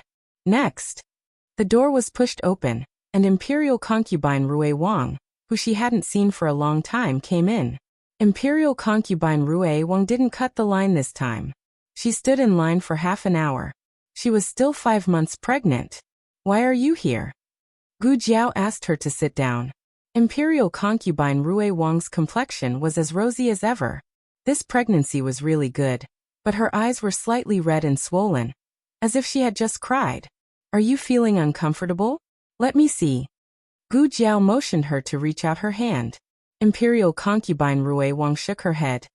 It's not me, it's Imperial concubine Jing. I went to see her yesterday, and she's not well again. As Imperial concubine Rui Wang spoke, her tears fell down. The original Imperial concubine Rui Wang didn't cry so much. It was only after she became pregnant that her tear ducts became more developed. She couldn't stop crying at the slightest thing. She herself didn't know why. Pregnancy hormones. Gu Jiao handed her a handkerchief. Imperial concubine Rui Wang wiped her tears and looked at Gu Jiao with red eyes. When will you be done today? Can you come with me to see Imperial concubine Jing after you're done? Gu Jiao called Dr. Song. Is there a doctor today? Dr. Song said. No, everyone is in the clinic today. Gu Jiao nodded. Well, I'll go out for a while. Help me look after her. Dr. Song responded. Yes. Gu Jiao added. There are also medicinal herbs. Remember to ask little Jiangli to collect them later. Dr. Song said. I will. Gu Jiao went to the nunnery near the Puji temple with consort Rui Wang after she finished talking about the medical center. On the carriage, Gu Jiao learned that old concubine Jing had fallen ill after hearing about the assassination attempt on the emperor. She was the one who raised the emperor, and Princess Ning'an was her only daughter. The emperor was like her own son, so she was more worried than anyone else when something happened to him. Consort Rui Wang said, Imperial concubine dowager's body wasn't this weak in her early years. There was a snowstorm one winter, and the nunnery was too cold. Imperial concubine dowager's body was frozen, and she fell ill ever since. All these years, Imperial father has thought of many ways to nurse the old Imperial concubine's body, but none of them are very effective. Miss Gu, do you have a way to nurse the old Imperial concubine's body? Gu Jiao said truthfully, Imperial concubine dowager is getting on in years. She prioritizes her health, and treatment is secondary. There aren't many methods that can take immediate effect. Consort Rui Wang was disappointed. The two entered the nunnery. Old concubine Jing was lying on the bed in the meditation room. She had just fallen asleep, and there was the smell of calming incense in the room. A personal nanny dressed as a nun saw the two and bowed. Consort Rui Wang, Miss Gu. Nanny Kai extinguished the calming incense in the stove while opening the window to ventilate the room. She didn't want the incense to reach the pregnant consort Rui Wang. Consort Rui Wang looked at old concubine Jing's pale face and said, Nanny Kai, why does Imperial concubine dowager seem even weaker than yesterday? Nanny Kai sighed. Imperial concubine dowager is worried about His Majesty. She can't sit or lie down and she can't sleep at night. She hasn't eaten anything since yesterday. This servant saw that she couldn't go on like this, so I secretly lit some calming incense. Consort Rui Wang was heartbroken. Consort Rui Wang was part of the Ning Prince's faction, and the Ning Prince was on the same side as Empress Dowager Zhuang. The emperor was doing his best to pull Empress Dowager Zhuang off the throne and help old concubine Jing take the position. However, this seemed to be a game between the emperor and Empress Dowager Zhuang, and no one else was involved. Rui Wang and his wife had a good relationship with old concubine Jing. Nanny Kai brought over a chair for the two to sit down. Gu Jiao sat down by the bed and took old concubine Jing's pulse. Old concubine Jing hadn't been sleeping well. She opened her eyes as soon as Gu Jiao took her pulse. When she saw that it was Gu Jiao, a smile appeared on her pale face. "Miss Gu, you're here." She then looked at Consort Rui Wang, whose eyes were red, and said helplessly, "I already said that I'm fine. Why did you come over again? You even troubled Miss Gu to come over? Can't you just stay at home and take care of the baby? I'll have to write a letter to Rui Wang later and tell him to keep you in check." Consort Rui Wang choked with sobs. "His Highness wouldn't forbid me from coming. He's more worried about your health than I am. Sai you too?" Old concubine Jing shook her head, not knowing what to say. Gu Jiao finished taking old concubine Jing's pulse. Old concubine Jing looked at Gu Jiao and said, "I'm fine. It's just that the weather is too hot. It's like this every summer. There's no need to worry, Miss Gu." From her pulse, old concubine Jing didn't seem to be suffering from any serious illness. She was just depressed, lacking in blood and qi, and weak in body. "You can't not eat," Gu Jiao said. Nanny Kai hurriedly said, just listen. Miss Gu already said so. Why aren't you eating?" Old concubine Jing smiled. "It's too hot. I can't eat." Consort Rui Wang said, "Old concubine, His Majesty has already returned to the palace." Old concubine Jing was startled. "Really?" Consort Rui Wang said. "You can ask Miss Gu if you don't believe me. She wouldn't lie." Old concubine Jing's expectant gaze landed on Gu Jiao's face.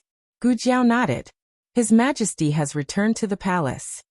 Old concubine Jing asked nervously, "Then, is he all right? I heard that he was attacked by an assassin and was injured. I don't know how serious it is." Gu Jiao answered truthfully, "He's fully recovered. His Majesty is in good health." Old concubine Jing let out a sigh of relief. "Ba. Good indeed. You've finally found your appetite, haven't you? This servant will have someone prepare some vegetarian dishes." Kai Mama's face was full of joy. She turned and said to Gu Jiao and Rui Wang Fei, "If Rui Wang Fei and Gu Gunyang don't mind, you can stay and eat with Tai Fei Nyang before leaving. I'm afraid that if you leave like this, Tai Fei Nyang will refuse to eat." Old concubine Jing glared at Granny Kai. "How can the children be used to the food in the nunnery?" Of course, Miss Gu." Consort Rui Wang winked at Gu Jiao. Gu Jiao had no objection. She had never eaten vegetarian dishes from ancient times, and was quite curious about them. It turned out that Gu Jiao had overestimated the culinary skills of the nunnery. Little Jing Kong was basically a vegetarian at home. However, whether it was Gu Jiao or the old chancellor, the vegetarian dishes they made were not only varied in color, smell, and taste, but also full of childlike taste. Gu Jiao looked at the bowl of boiled tofu, boiled bean sprouts, shallot and cucumber in front of her. Even though she wasn't a picky eater, she still felt that this meal was too plain. Old concubine Jing had a good appetite, perhaps because she was really relieved. She ate half a bowl of rice, some vegetarian dishes, and drank a bowl of tofu soup. Consort Rui Wang really couldn't get used to the food. She grew up in luxury, so eating this kind of food was like eating dirt. She couldn't eat anymore after a few chopsticks. Old concubine Jing laughed at her. "I knew you couldn't get used to it." Consort Rui Wang cleared her throat. I have a bad appetite because I'm pregnant. It's not that I can't get used to it." Old concubine Jing laughed. After the meal, Consort Rui Wang chatted with old concubine Jing for a while. Old concubine Jing was worried that it would be too late, so she urged her to get on the carriage back to the capital with Gu Jiao. In the carriage, Consort Rue Wang said with heartache, "Old concubine has suffered too much. She has been eating such terrible food all these years. It's not that bad," Gu Jiao said.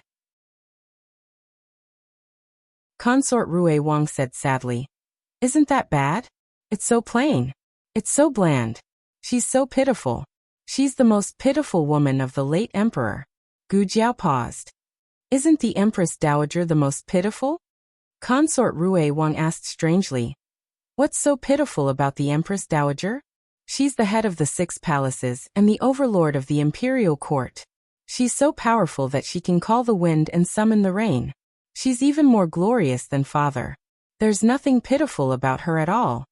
Although Consort Rue Wang was from King Ning's line, she preferred the gentle and kind old concubine Jing as a granddaughter-in-law. Empress Dowager Zhuang was too domineering, ruthless, and unreasonable. Consort Rue Wang didn't dare to get along with her at all. She felt more at ease with old concubine Jing. But her grandaunt was the loneliest person. Gu Jiao didn't argue with Consort Rue Wang.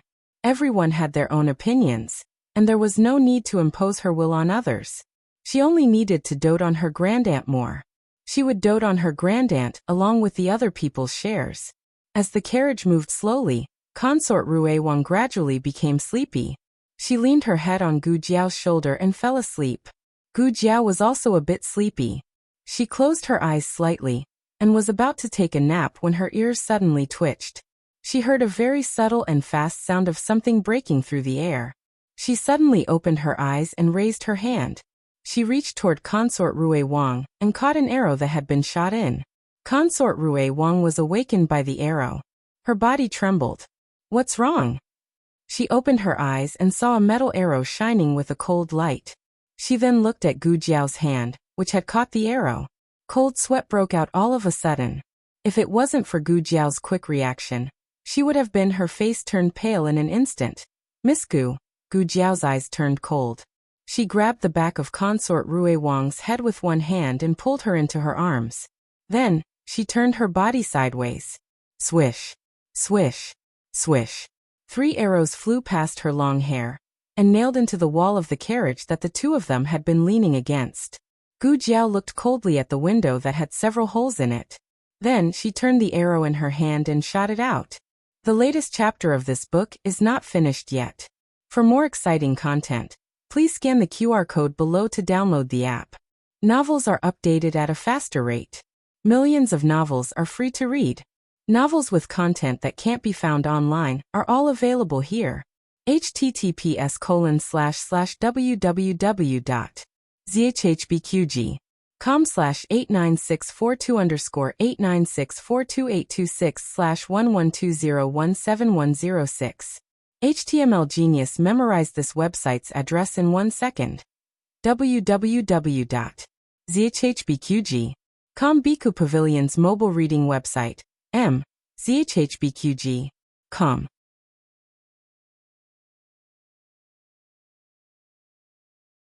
Chapter 314.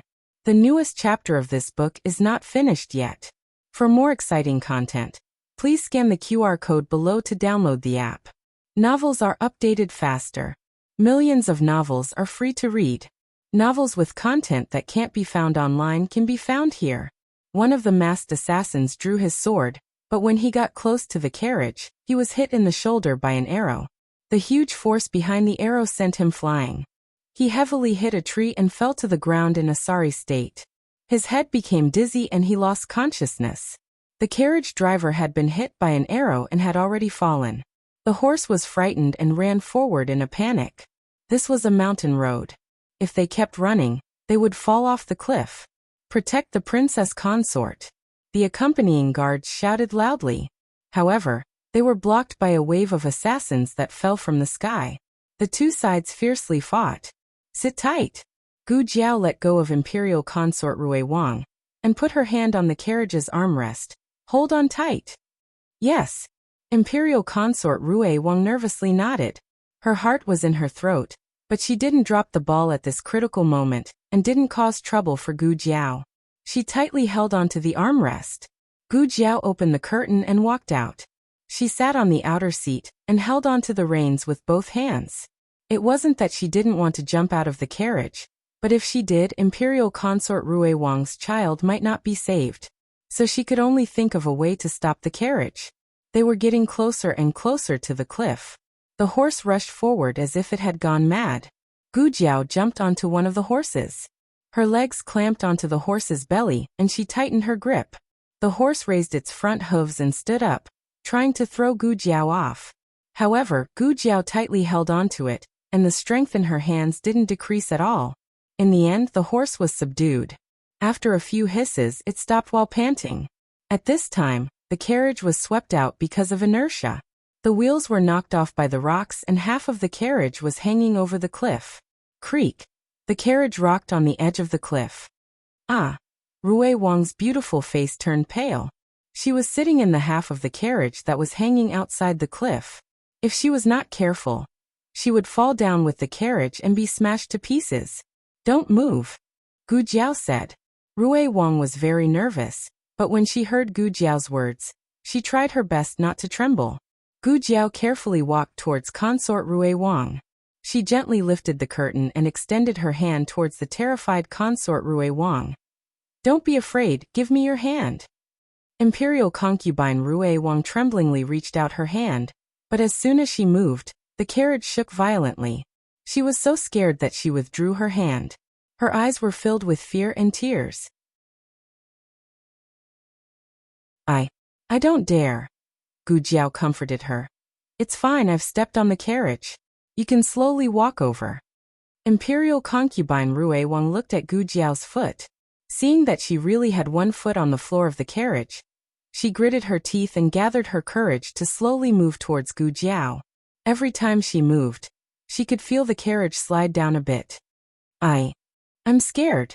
Tears streamed down her face. Gu Jiao softly said, Don't be afraid, I'll hold you. Imperial concubine Rue Wang looked at Gu Jiao's determined eyes and her heart filled with courage. She steeled her heart and took a step towards Gu Jiao. However, when Gu Jiao grabbed her fingertip, an arrow flew through the air and brushed past Gu Jiao's sleeve. Ouch! Gu Jiao gasped. Her palm slipped and Imperial concubine Rue Wang's fingertip slipped out. Imperial concubine Rue Wang fell back to the other side of the carriage, and the whole carriage fell down a lot. Gu Jiao grabbed the shaft of the carriage with one hand and pulled out a dagger with the other hand. She stabbed it into the rock on the slope. Imperial concubine Rue Wang felt that half of the carriage was hanging in the air. She looked at Gu Jiao desperately holding on to the carriage. Her body was about to be torn apart. Her tears flowed out of her eyes. Miss Gu, let go. You'll fall down too. Gu Jiao did not let go. Come over. Grab my hand. Hold on tight. Swoosh. Another arrow hit the carriage and the huge impact caused a lot of pressure on Gu Jiao.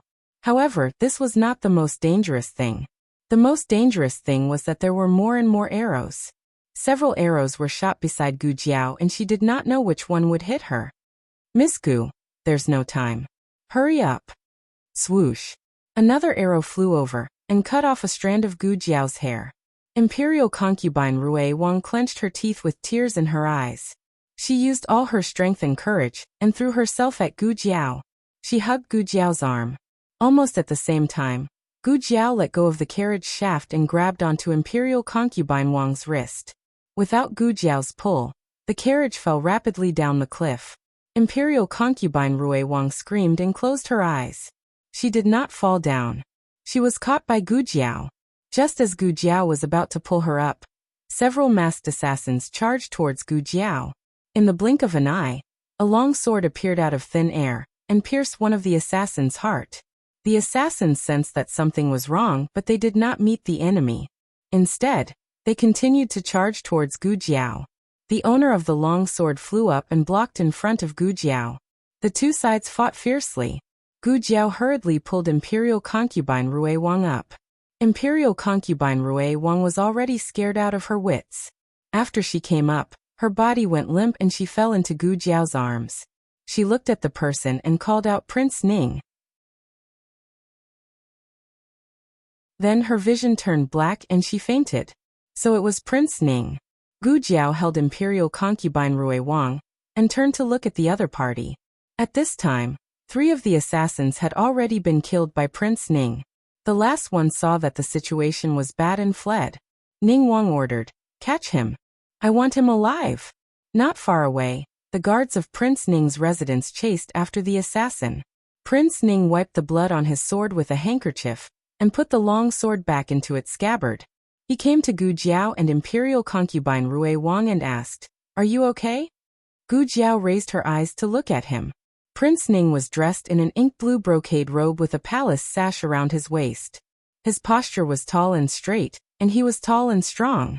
His eyes were clear and bright, and he was full of righteousness. His facial features were 30% similar to imperial concubine Zhuang, and 50% similar to the emperor. He was the prince that Gu Jiao had seen who was most similar to the emperor. Not only was his appearance similar, but his demeanor also had some of the emperor's shadow. Prince Ning was 26 years old this year, and the eldest crown prince was 3 years old. He had the heroic spirit of a 20-year-old and the steadiness of a 30-year-old. Gu Jiao withdrew her gaze and checked imperial concubine Rui Wang's pulse.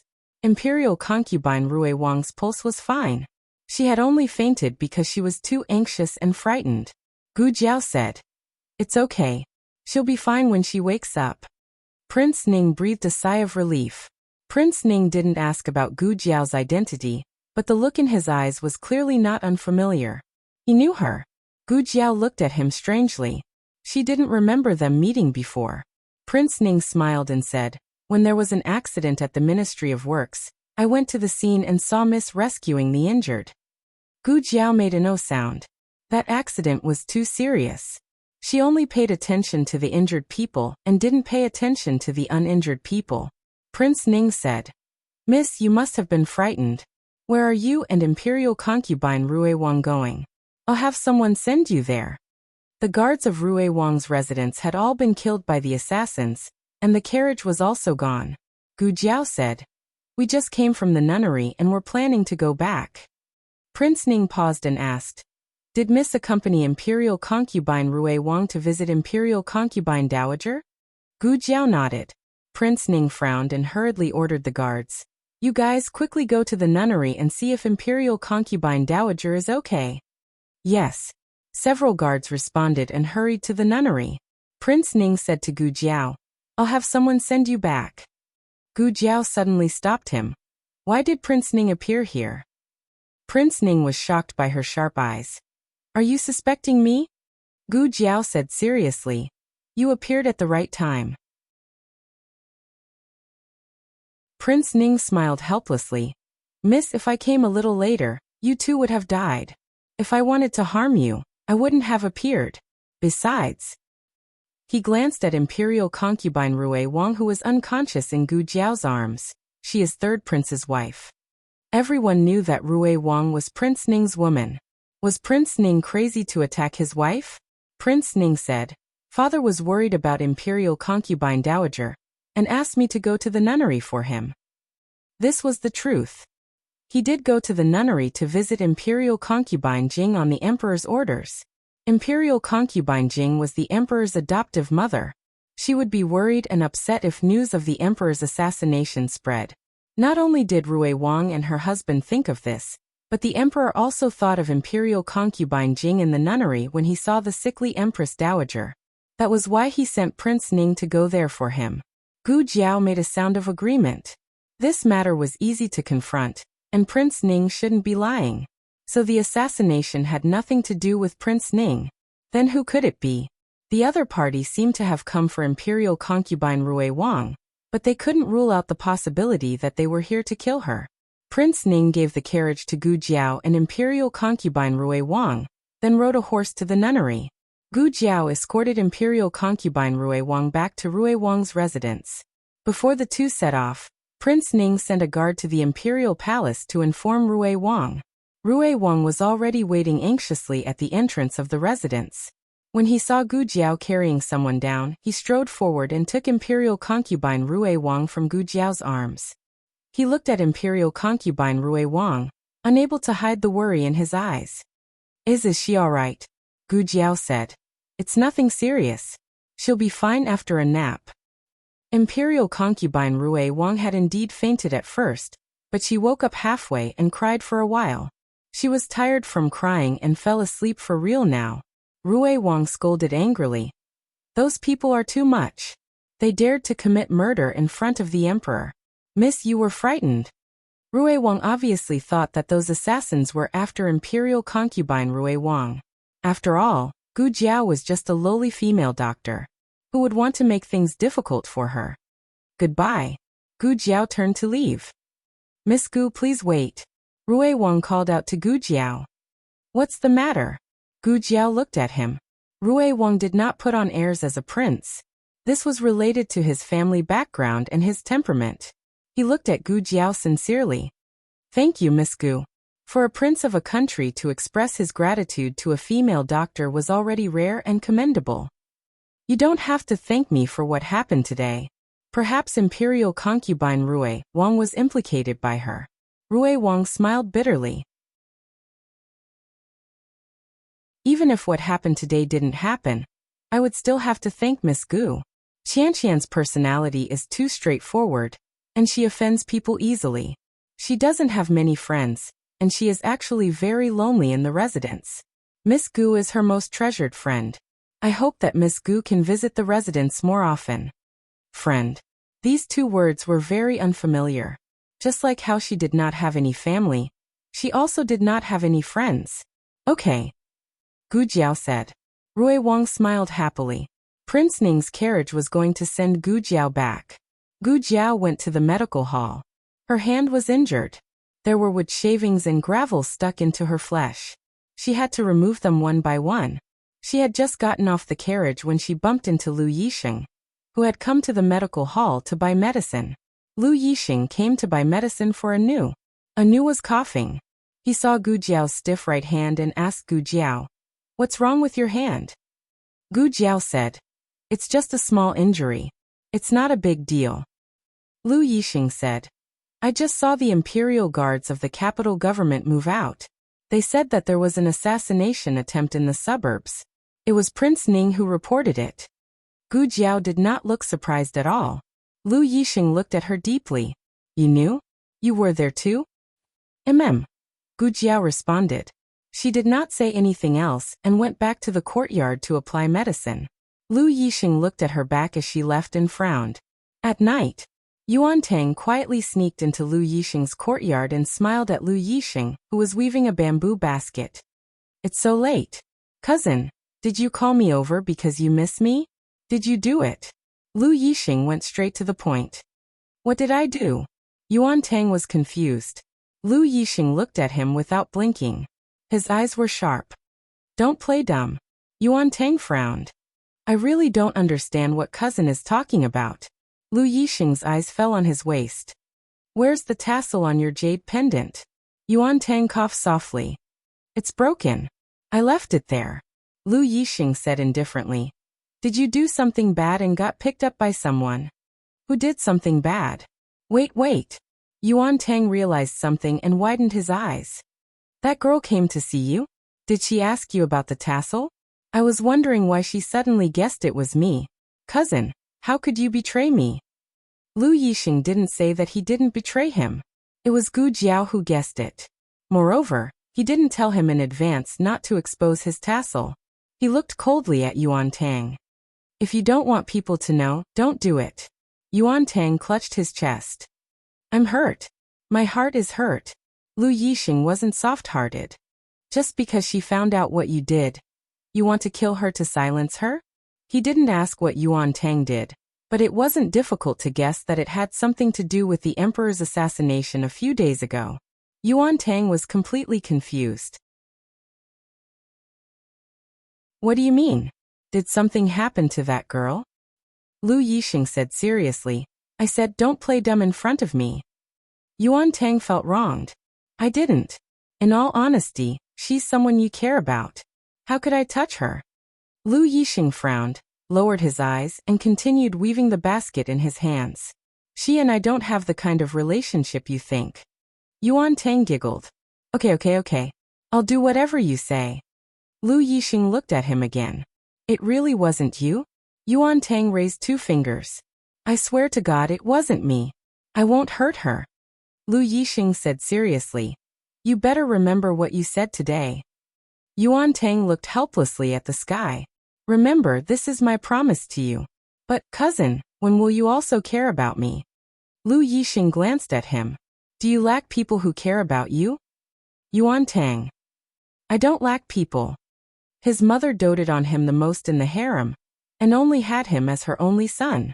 The king also thought highly of him. The position of Empress of the state of Qin had been vacant for many years. Once he completed his mission and returned in triumph, the king would make him the crown prince and his mother the empress.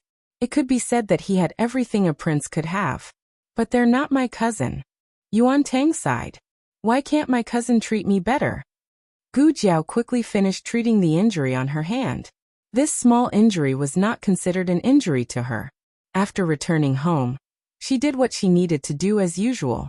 However, there were still people with sharp eyes who noticed that something was wrong with her. She had just carried Yuya's folded clothes into her room when Xiao Lulang walked in behind her. He rarely took the initiative to enter her room, not to mention blocking her door like this. Gu Jiao turned around and blinked at him. What's wrong? Xiao Lulang didn't answer. Instead, he took a step forward and closed the door behind him. Gu Jiao's eyes lit up when she saw him enter her room in broad daylight, and close the door behind him, as if he was going to do something naughty. Xiao Lulang knew that she had misunderstood from the look in her eyes. He was silent for a moment and opened the door slightly, leaving a gap. Oh! Gu Jiao was disappointed. Xiao Lulang. Gu Jiao sat on the bed and buried her head in her clothes. Xiao Lulang walked in front of her. What's wrong with your hand? He asked. Nothing, Gu Jiao said.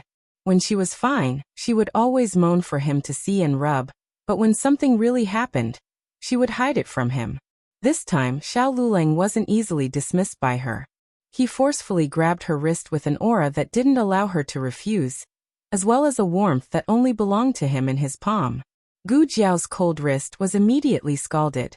Gu Jiao turned her head and stared at him blankly. Xiao Lulang sat down beside her and turned her hand over. His slender fingers gently pried open her fingers, revealing her palm that was full of wounds. The wounds weren't treated very carefully. You're fine treating other people's wounds. Why are you? Xiao Lulang was very angry and didn't know how to continue. Even if a doctor does not treat himself, he should not be fooled like this. Gu Jiao said. It's fine. You don't have to treat it. Where's the medicine? Xiao Lulang asked in a serious tone. Gu Jiao glanced at the medicine box on the table. It's there. Take it yourself. Let's see if you can open it. Xiao Lulang reached for it and opened it with a click. Gu Jiao. Oh, I forgot to lock it. Which one is the golden sore medicine? Xiao Lulang asked doubtfully. That's... Gu Jiao said. She glanced around and her eyeballs almost fell out of their sockets. Where's her disinfectant? Where was her antibacterial ointment? How did it all work out? All work out. She didn't believe in heresy, so she took the medicine box and poured it on the bed. The bed was filled with little doo-doo. Thin Phantom, Classic 0 cents and Watery 3-in-1 Gu Jiao. Gu Jiao. What was wrong with little medicine chest? Where's her medicine? Where's the medicine? Where's the medicine? Is this medicine? Xiao Lulang was used to her having medicine that he had never seen before. He picked one up and tore it open. Gu Jiao felt like a string on her head had snapped. Xiao Lulang exclaimed, "It's so slippery." Don't say any more. There's an image.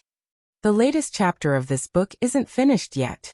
For more exciting content, please scan the QR code below to download the app. Novels are updated at a faster rate. Millions of novels are free to read.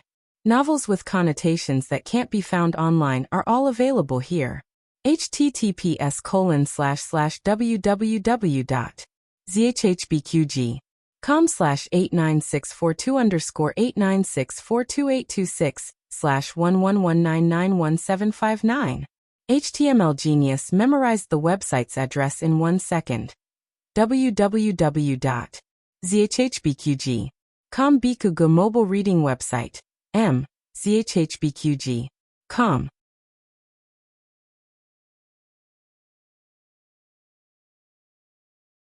Chapter 315.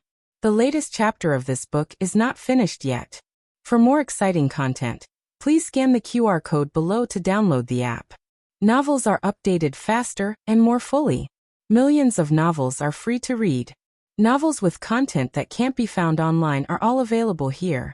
Xiao Lulang had known Gu Jiao for a long time. Ever since Gu Jiao stopped being stupid, she had never been so embarrassed. He had only touched her golden sore medicine, but she suddenly exploded. Not only did she snatch the small bag of golden sore medicine that he tore open, she even pounced over and pressed down on the bed full of golden sore medicine like little Hachi protecting its food. Her little face was red, and her eyes were moist. The corners of her eyes were slightly red, but it was unknown whether it was from anger or embarrassment. Of course it was from anger. How could this small medicine box be so heavy? How could it drop the ball at such a critical moment? Gu Jiao was so angry that the small voice in her mind was about to speak. "Don't touch the medicine here," she said fiercely. However, her angry appearance didn't have much deterrence. Xiao Lulang thought of Gu Yan. The twins usually had different personalities, but when they were angry, they were indeed siblings. Xiao Lulang looked at her calmly. This medicine is very expensive. I don't need such good medicine. There's a bottle of wound medicine on Grandaunt's table. Take that." Gu Jiao was confused by the small medicine box.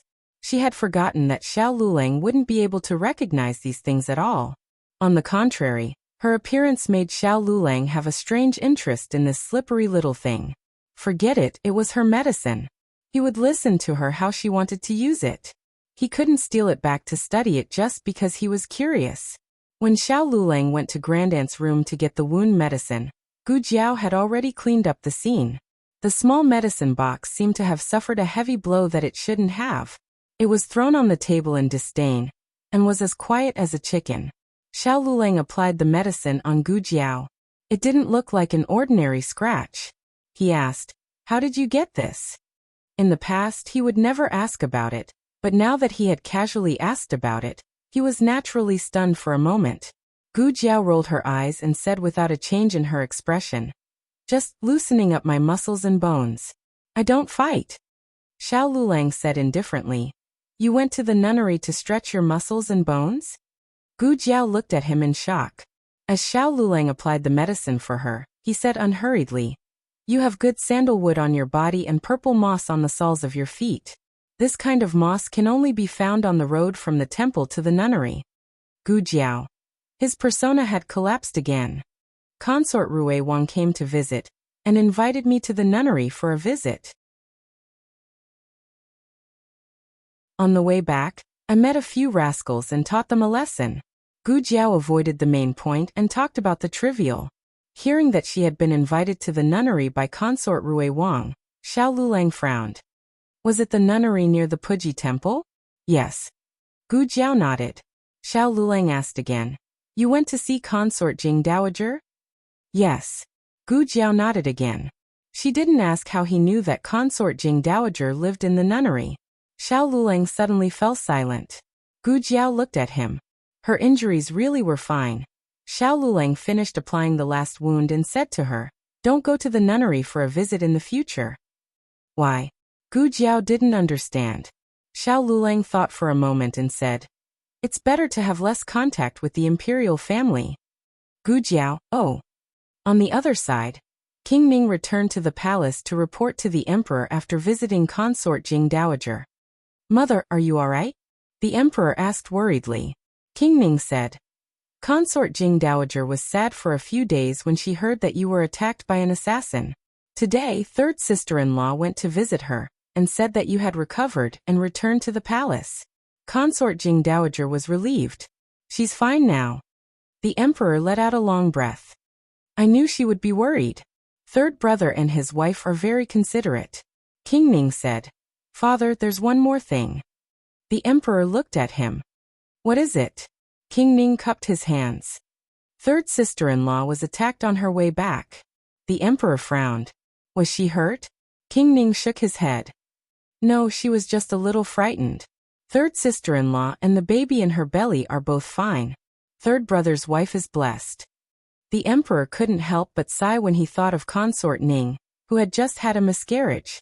First brother, second brother, and third brother were all married, but they didn't even give birth to an imperial grandchild. It would be a lie to say that he didn't regret it. However, having children was fate and couldn't be forced.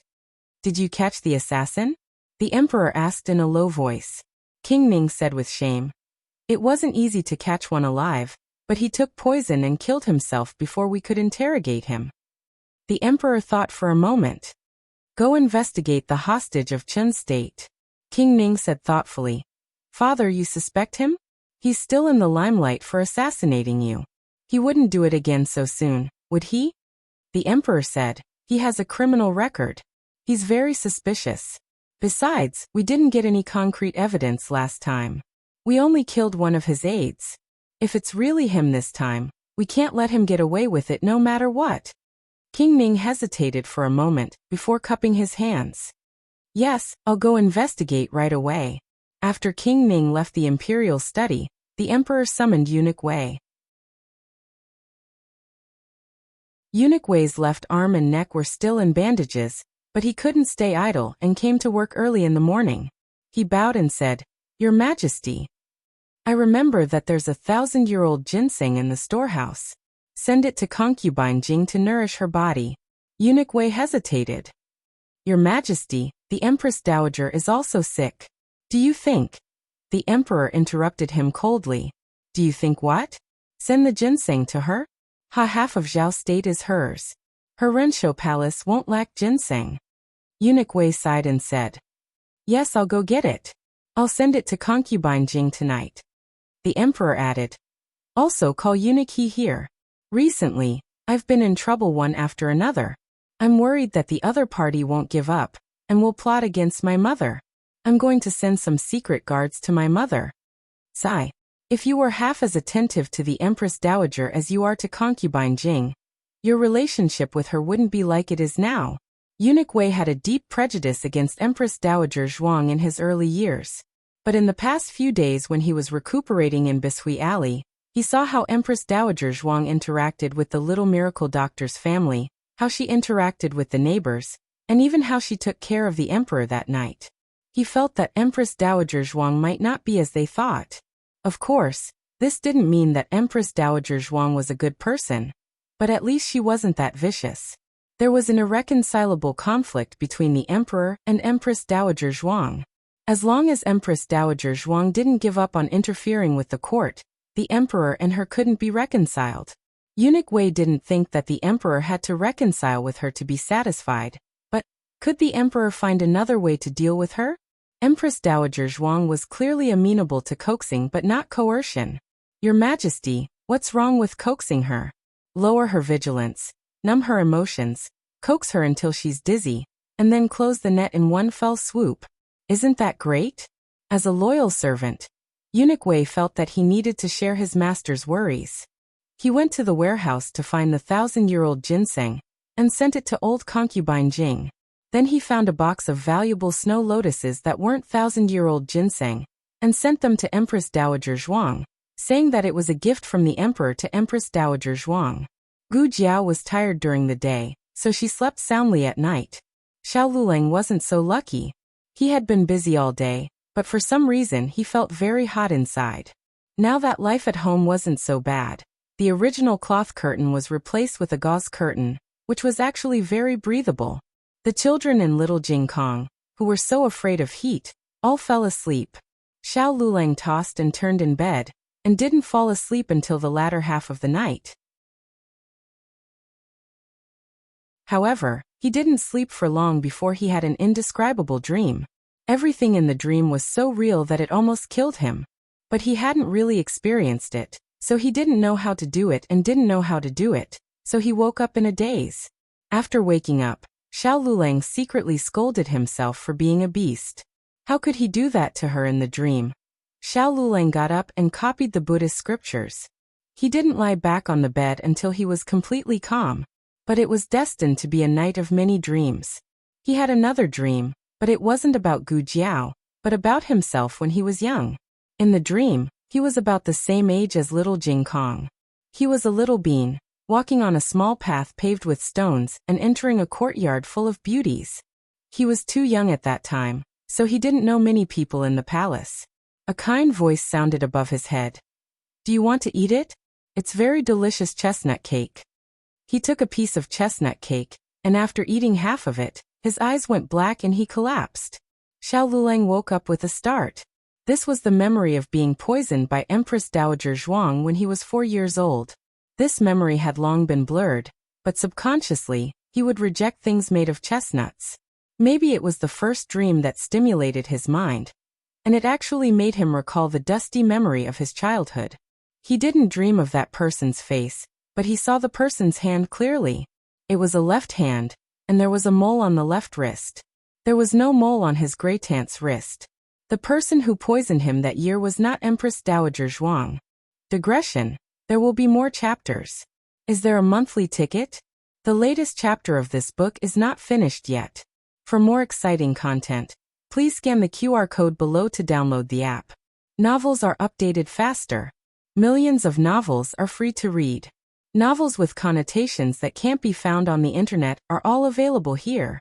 https://www.zhhbqg.com/89642_8964286/111986976.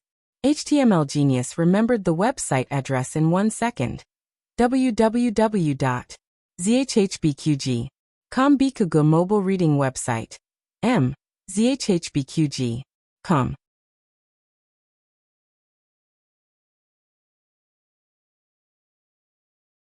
Chapter 316. The latest chapter isn't finished yet. For more exciting content, please scan the QR code below to download the app. Novels are updated at a faster rate. Millions of novels are free to read. Novels with content that can't be found online are all available here. Xiao Lulang didn't sleep well that night, so he woke up 15 minutes later than usual the next day. In just 15 minutes, he was informed that Gu Jiao had left. Gu Jiao had gone to visit her grandaunt. Just like how the emperor would wonder if concubine Jing was also sick when he saw Empress Dowager Zhuang, Gu Jiao also remembered how her grandaunt had stayed up all night to watch over the emperor when she saw concubine Jing fall ill. Her grandaunt was old, and staying up all night was very harmful to her health. Gu Jiao didn't just have Empress Dowager Zhuang's token, she also had the emperor's token. She casually took out a token, stunning the guards outside the palace. "No. Didn't you have the Renshou Palace's token a few times ago? How come it's the Pure Flowers Palace's token now? Is it wrong?" Gu Jiao flipped through her pockets and took out another token. The guard took it and almost fainted when he saw it. This was the previous emperor's token. That one seemed to have been given to her by her grandaunt. Gu Jiao flipped through her pockets again. There seemed to be more. The guard's face paled. "Stop flipping. Who knows what you'll find later? Hurry up and go in. Hurry up and go in." The guard returned the token to Gu Jiao. Gu Jiao went to Renshou Palace. Eunuch Qin was surprised to see her, but he also felt relieved. "I am Miss Gu, you're finally here. This servant didn't know what to do if you didn't come." "What's wrong? Is grandaunt sick?" Gu Jiao asked when she saw Eunuch Qin's worried expression. Eunuch Qin sighed and nodded. "She's been sick for a few days, but she refused to tell anyone about it. She also refused to let this servant invite Miss Gu over. The Empress Dowager said it was a small illness, and she'll be fine after some rest." Small illnesses at this age were difficult to bear and dangerous.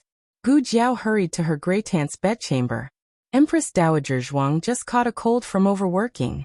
However, just as Gu Jiao said, an illness at this age was not an illness. It could take one's life at any time. Empress Dowager Zhuang lay withered on the phoenix bed. It was as if half of her vitality had been sucked out overnight. "Great-aunt." Gu Jiao stepped forward and placed the food box on the table. Then, she sat by the bed and began to take her great-aunt's pulse. Empress Dowager Zhuang weakly looked at Gu Jiao, and then looked at Eunuch Qin behind Gu Jiao. She rolled her eyes and said, "Who told you to call him here?" Eunuch Qin was embarrassed. Gu Jiao pulled up the quilt for her great-aunt and said, "Eunuch Qin didn't call me. I came by myself." Empress Dowager Zhuang snorted. Have you taken your medicine this morning?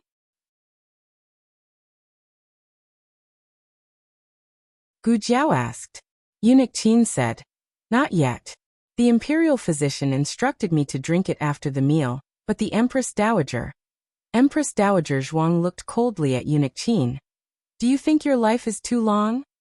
He even dared to complain about her. Eunuch Qin shrunk his neck resentfully. Gu Jiao said, I brought food. Yes. Eunuch Qin hurried to the table and opened the food box that Gu Jiao brought. A familiar fragrance of chopped green onions floated out. It was egg drop millet porridge, brown sugar glutinous rice cake, pea pudding, and some homemade pickled dried fruits. The pea pudding was made by Yao Shi. The other 3 were made by the old chancellor, and only half of the sugar was added. Empress Dowager Zhuang originally didn't have much of an appetite, but after taking a bite, she couldn't stop. Gu Jiao didn't let her eat too much. She had Eunuch Qin take the food away after a few chopsticks. Empress Dowager Zhuang smacked her lips with hidden bitterness. Ai Jiao is sick and you don't let Ai Jiao eat until she is full. Gu Jiao said. You also need to leave room for medicine. She didn't want to drink medicine. She wanted to eat until she was full. After about half an hour, Gu Jiao had someone bring the medicine. Gu Jiao tasted it first. It was the right medicine and the medicine was very mild. Empress Dowager Zhuang had a look of refusal. Gu Jiao took out 3 candied fruits. Originally, I could have eaten 3. Empress Dowager Zhuang curled her lips. Gu Jiao said, These 3 are extra. Before she finished speaking, Empress Dowager Zhuang picked up the medicine bowl and gulped it down. Then, under everyone's stunned gaze, she decisively took away the 3 candied fruits. It rained for a while last night and cooled down the heat. Today the sky was clear and it was very suitable for a walk outside. Great Aunt, I will accompany you to the imperial garden, Gu Jiao said to Empress Dowager Zhuang. Empress Dowager Zhuang was too lazy to move. Gu Jiao said, I will come to see you tomorrow. Empress Dowager Zhuang deal. The group went to the imperial garden. Gu Jiao liked to sit in Empress Dowager Zhuang's Phoenix sedan, but Empress Dowager Zhuang didn't want to sit because it was stuffy. Therefore there was a very strange scene in the palace. Empress Dowager Zhuang held Eunuch Qin's arm and walked slowly in front. Gu Jiao sat in Empress Dowager Zhuang's Phoenix sedan, and followed with a look of enjoyment. Her small head was shaking. All the palace people were speechless. The group went to the imperial garden. There was a pavilion in the imperial garden, and a large area of shade. Empress Dowager Zhuang and Gu Jiao looked at the shade at the same time. Eunuch Qin understood and hurriedly had people bring in tables and chairs. After Empress Dowager Zhuang and Gu Jiao sat down, Eunuch Qin put tea and fresh fruits on the table. The snacks were for Gu Jiao. Gu Jiao was at the age of growing and got hungry quickly. Gu Jiao picked up a piece of osmanthus cake and ate it carefully. She was sweating while eating. Empress Dowager Zhuang gave a look to the palace people.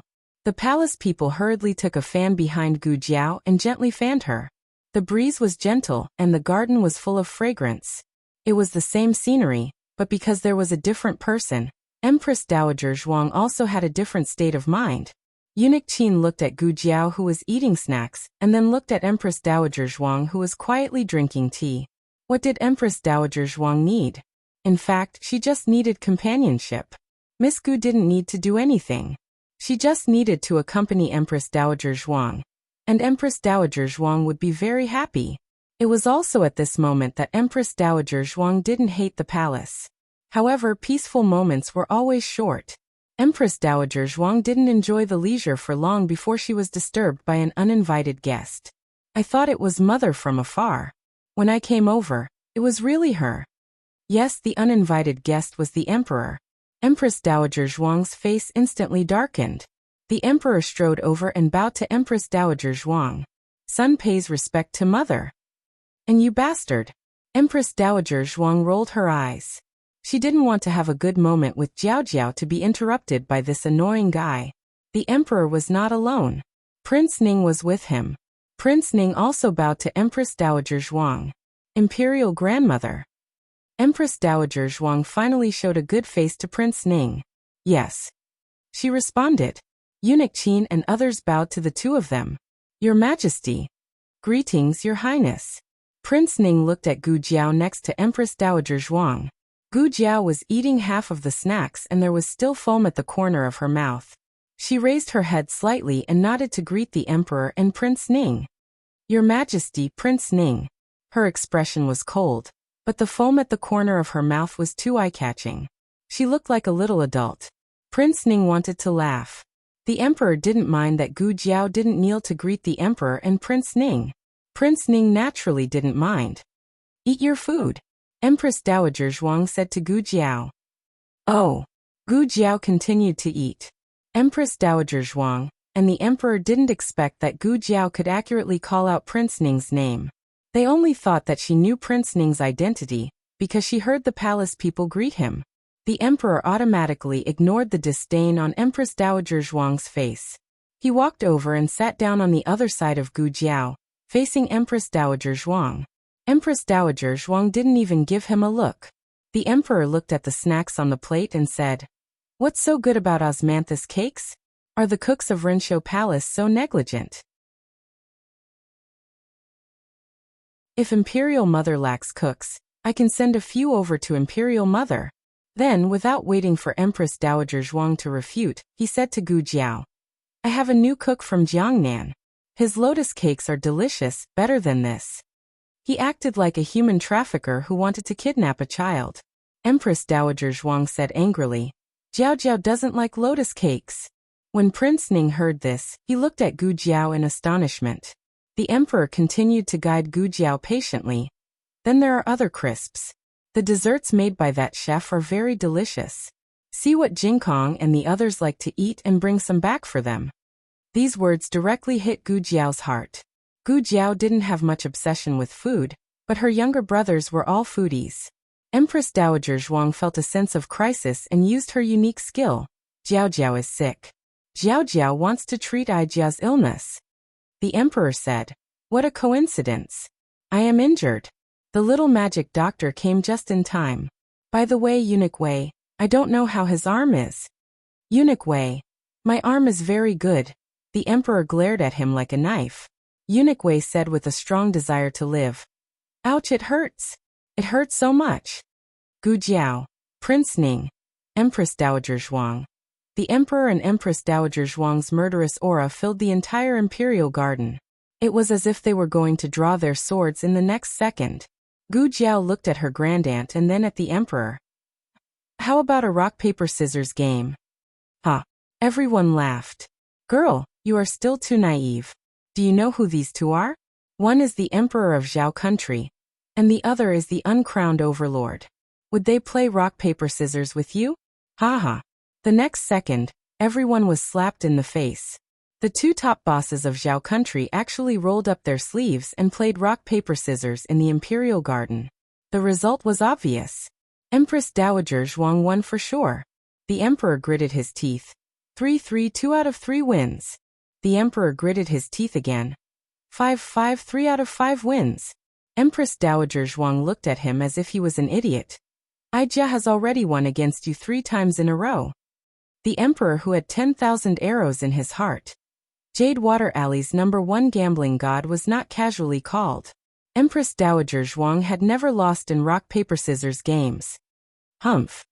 Empress Dowager Zhuang valiantly brought Gu Jiao back to Renshou Palace. The Emperor's mouth fiercely twitched. Cough. Prince Ning cleared his throat and asked, Father Emperor, that Miss Gu is? She is my benefactor. The Emperor sighed as he spoke. He was still wringing his hands from losing to Empress Dowager Zhuang. She cured my illness. This assassination attempt was also thanks to her help. Also, the Emperor paused and said, the glutinous rice mortar and the bellows were also made by her. Prince Ning's handsome face flashed with surprise. Oh, it's actually her? That is to say, she is the daughter of Marquis Ding and Fu? There were some things that the common people did not know, but they were spread throughout the imperial palace. Although Prince Ning had long established another residence outside the palace, he often went in and out of the imperial palace. He was not unfamiliar with Gu Jinyu falsely claiming credit for the real Miss Gu. Prince Ning's face was filled with realization. Sun saw her at the scene of the accident. She was saving a patient. In order to save a patient, she was almost caught in the explosion. Military Officer Gu bravely stepped forward. No wonder she was so familiar with Military Officer Gu. It turns out they were siblings. Sun heard that she grew up among the common people, but I did not expect her to have such ability. The Emperor said. Zhen once asked where her master was.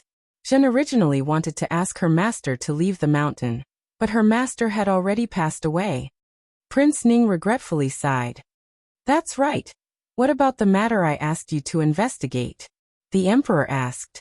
Prince Ning asked the Emperor tomorrow about the assassination attempt on Consort Rui Wang.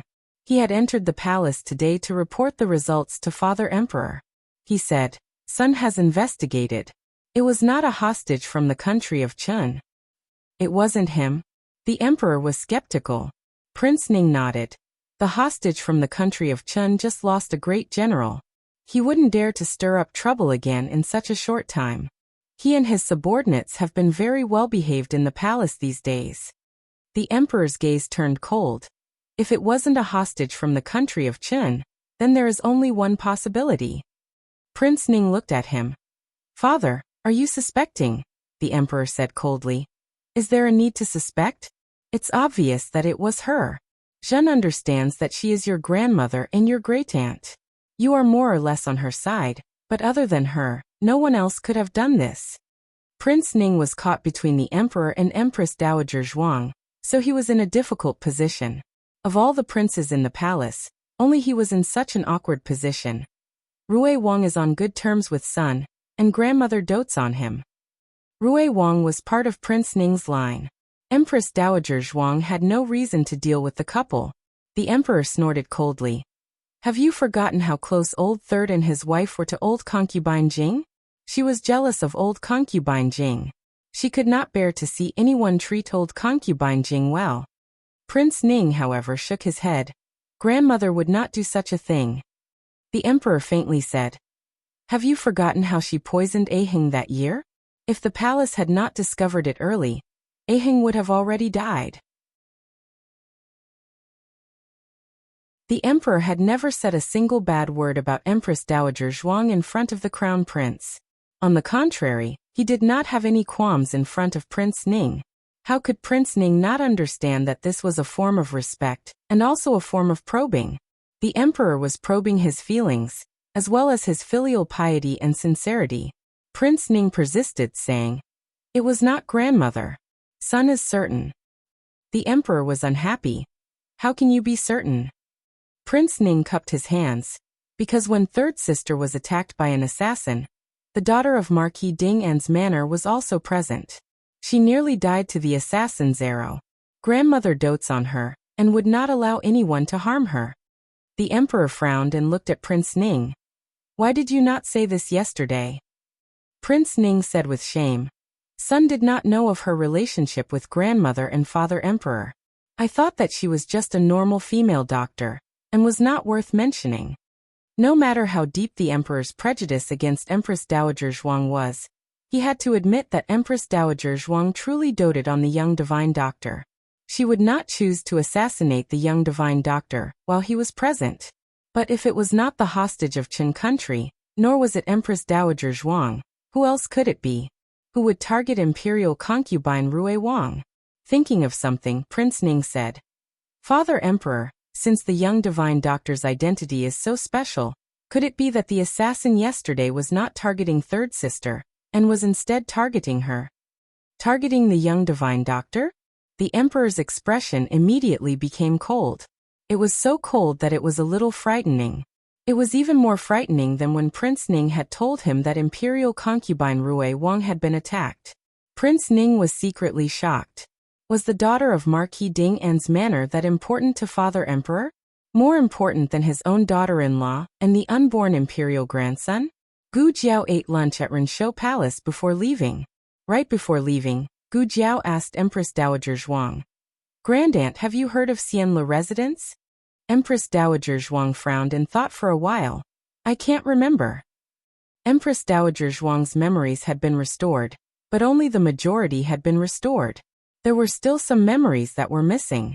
Because of this, Empress Dowager Zhuang could not guarantee that she had never heard of it, or that she had forgotten after hearing it. Jiao Jiao, do you want to inquire about this? Empress Dowager Zhuang asked. Gu Jiao replied. No, just casually asking. Grandaunt does not need to inquire. So as to avoid inadvertently alerting the enemy, for Xianle residents to know about the Qin country's assassination, it meant that Yuan Tang had some dealings with Xianle residents. Yuan Tang knew the emperor's whereabouts like the back of his hand, so he must have spies in the palace. But whether the spies were arranged by Yuan Tang himself or through Xianle residents, it was unknown. When the limelight passed, she would go to Xianle residence again.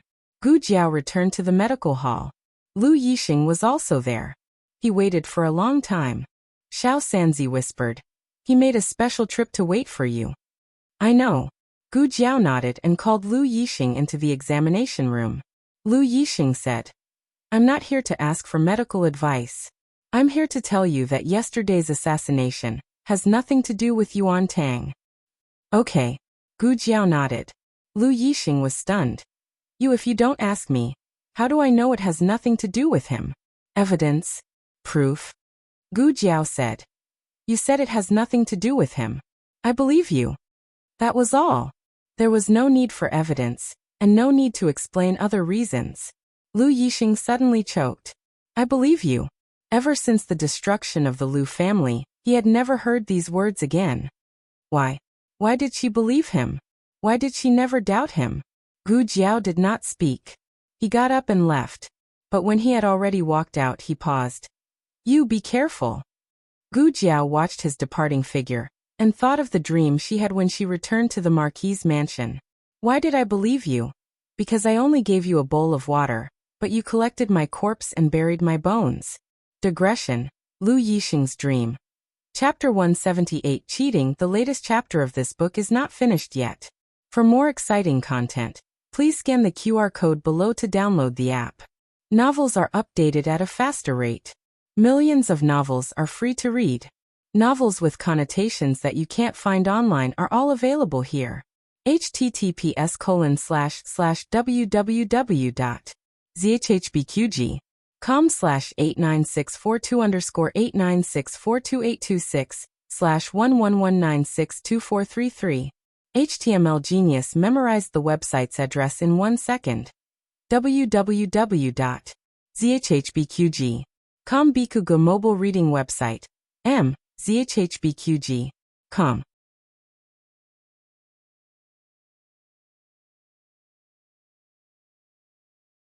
Chapter 317. The latest chapter of this book is not finished yet. For more exciting content, please scan the QR code below to download the app. Novels are updated at a faster rate. Millions of novels are free to read. Novels with content that can't be found online are all available here. In the afternoon, a soldier came to the barracks to pass on a message for Dr. Lu. There seems to be a problem with the golden sore medicine in the barracks. Dr. Lu would like to invite you over. This was a big matter. The medicine shipped to the barracks was not just a few bottles, but hundreds and thousands of bottles. If something went wrong, thousands of lives would be lost. I'll go too, the second boss said. Gu Jiao nodded and got on the carriage with the second boss to the barracks. Medical officer Lu waited anxiously in the military tent for a long time. When he finally saw Gu Jiao lift the curtain and enter, he took a few steps forward and said, Miss Gu, quickly come and take a look. After I gave him the golden wound medicine from your medical hall, he became like this. As Dr. Lu spoke, he brought Gu Jiao to a wooden bed for a wounded soldier. This bed was very narrow, just enough for a patient to lie down. The wounded soldier was about 17 or 18 years old. His leg was injured, but his face was red and swollen. He had fainted and his breathing was not smooth. Gu Jiao took out a stethoscope from the small medicine box and listened to his heart rate. She then unbuttoned his clothes and checked his body. Did his face become red and swollen and he fainted after using the golden sore medicine? Yes. Dr. Lu said. He accidentally cut his leg with a sword. I saw that the injury was not serious, so I didn't stitch him up. I only cleaned it up and applied some golden sore medicine. But in the time it took me to go to the toilet, he fainted on the ground and became like this. He doesn't have it on him. Gu Jiao paused and closed his clothes. Let me see the golden sore medicine he used. Dr. Lu handed the half-used bottle of golden sore medicine to Gu Jiao. Gu Jiao first sniffed it, then dipped it in a little and smeared it on her injured palm. Aya. The second boss did not have time to stop her. This girl was too fast. Gu Jiao did not have any adverse reactions. Therefore, there was nothing wrong with the golden sore ointment. Could it be that he's allergic to something? The second boss asked. It doesn't look like it, Gu Jiao said. Did you eat something bad? The second boss asked again. It doesn't look like it either. Gu Jiao's gaze fell on the patient's swollen face. She thought of something and went to the patient's head. She bent down and untied the patient's headband. She began to carefully examine the patient's hair and scalp, not letting go of a single hair stubble. I found it. It's here. Gu Jiao pushed aside the patient's hair near the Baihui acupoint. The second boss and Dr. Lu came over and took a closer look. It was a small red bag. The second boss said, "This is..." Gu Jiao took out a blade from the small medicine box. It's a poisonous bug. A very powerful bug. The weather was hot. The Tiger Mountain Barracks was located at the foot of the mountain, so poisonous insects and snakes were not rare. Every year, many soldiers were bitten, but it was the first time Medical Officer Lu had encountered one that had bitten into his hair. He blushed with shame. He was careless and misunderstood the medical center. Gu Jiao treated the patient's wound and applied anti-inflammatory and anti-allergic ointment. The poisonous bugs coming down from the mountain are very powerful. You have to be careful in the future. Speaking of this, Medical Officer Lu sighed. In fact, I often remind them, but you don't know. This group of men are very afraid of the heat. They would rather sleep naked at night and be bitten by mosquitoes than hang a curtain. Thank you for today's matter, Miss Gu. If you hadn't come in time, I don't know what would have happened to this patient. After thanking her, Medical Officer Lu did not forget to apologize. The second boss said it was okay. The matter was solved. Gu Jiao and the second boss should leave.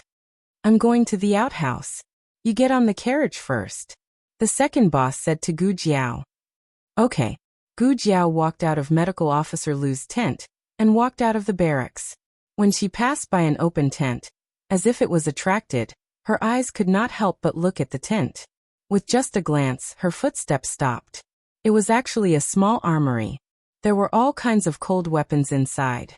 And among these cold weapons, there was a majestic red tasseled spear. It was a little longer than the one the old Marquis bought and gave to her from the martial arts school.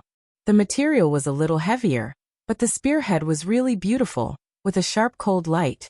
The red tasseled spear was also bright, like the blood of the enemy. Some factors in Gu Jiao's bones began to stir again. She walked in and took the red tasseled spear. It was heavy and thick. She casually practiced a few moves. Every move was full of murderous intent. She liked it so much. She fondled the red tasseled spear in her hand. Wow. Who is it? Accompanied by a dignified voice, the old Marquis walked in with his hands behind his back and a solemn expression. When he saw that the person who broke into the tent was Gu Jiao, his eyes turned cold. What is a woman like you doing in a place like this? Put it down. Is this something you can touch? Gu Jiao hesitated for a moment. She curled her lips and unwillingly put the spear back. The old Marquis looked at her resentful expression, and his brows wrinkled. Ah, she felt wronged? Didn't he warn her not to come to this kind of place? Why did you come to the military camp again? The old Marquis asked in a cold voice. There's something going on in the medical center. Gu Jiao said. The old Marquis coldly said. If you want to be a female doctor, then obediently stay in the medical center. Don't show your face in public all day. The status of a female doctor was low. It was already shameful for a noble Marquis's daughter to be a female doctor. How could she run to a group of men all day? Today's old man was not cute. Gu Jiao looked at him with disdain. She did not say a word and walked out with an expressionless face. This girl. The old marquis was angered by Gu Jiao's look of disdain. This is not a place where women like you can come. After his anger subsided, the old marquis's gaze fell on the red tasseled spear. He was used to using the 9-section whip and long sword, so he did not have much interest in spears and lances. But with that girl's interference, he could not help but look at the red tasseled spear a few more times. Don't say it. It was quite impressive. Actually, this red tasseled spear had a history. It was originally the weapon of the Yan country's famous general, Xian Yuanli. Xian Yuanli gave it to the Qin country's king, and the Qin country's king gave it to the Qin country's Wu marquis. When the two armies fought, Marquis Xianping killed the Qin country's Wu marquis, and took the other side's weapon for himself. When the Qin country's king surrendered, he hoped to take back the red tasseled spear. His Majesty agreed, but Marquis Xianping shamelessly refused to give it back. It was not completely true that he liked it. Didn't he just throw it into the armory to collect dust? Normal people could not use this red tasseled spear. First, it was too heavy and hard to control. Second, they were worried that Marquis Xianping would suddenly remember it and ask them for it back.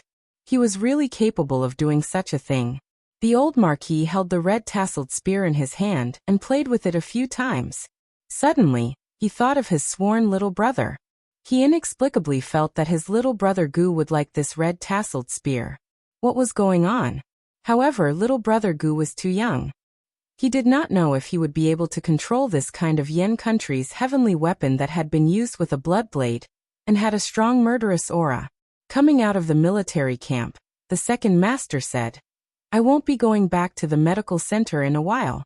I have to go to little brother-in-law's house. He told Xiao Sanzi the address, and coincidentally, it was not too far from Immortal Music House. Gu Jiao's original plan was to wait for the limelight to die down before going to Immortal Music House. But now that they were already at the door, it seemed that there was no harm in going.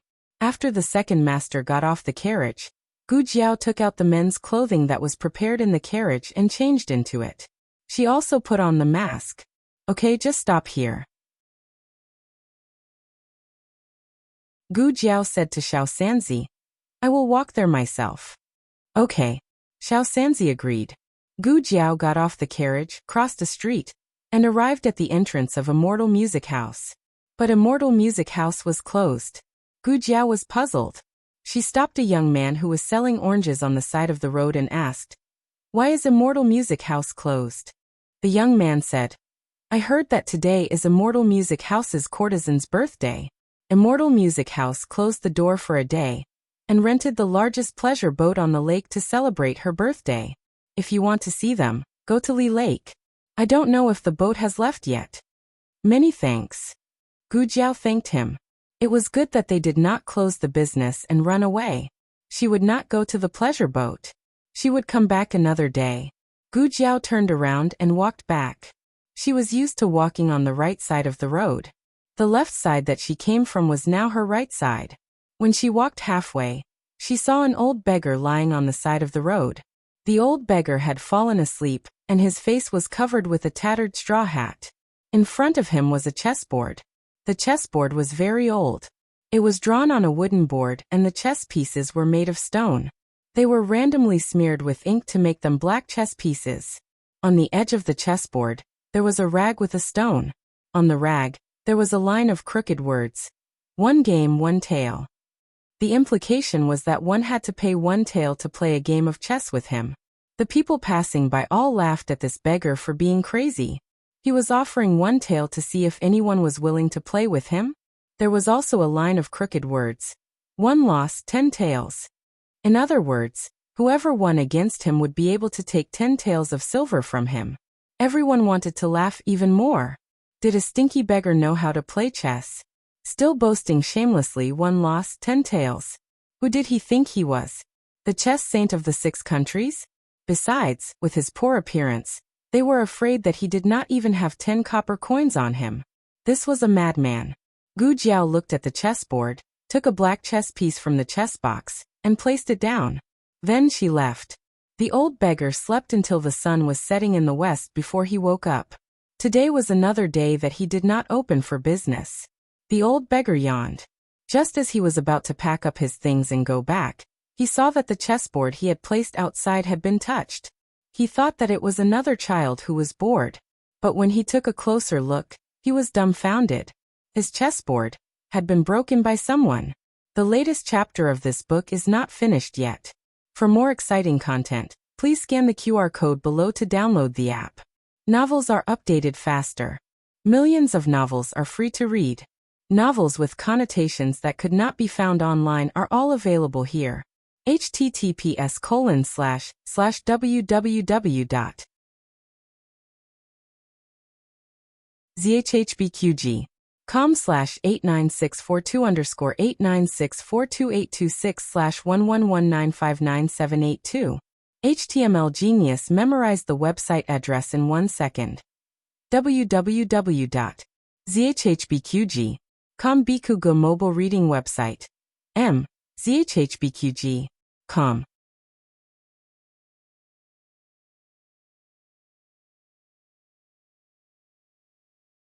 Chapter 318. The newest chapter of this book is not finished yet.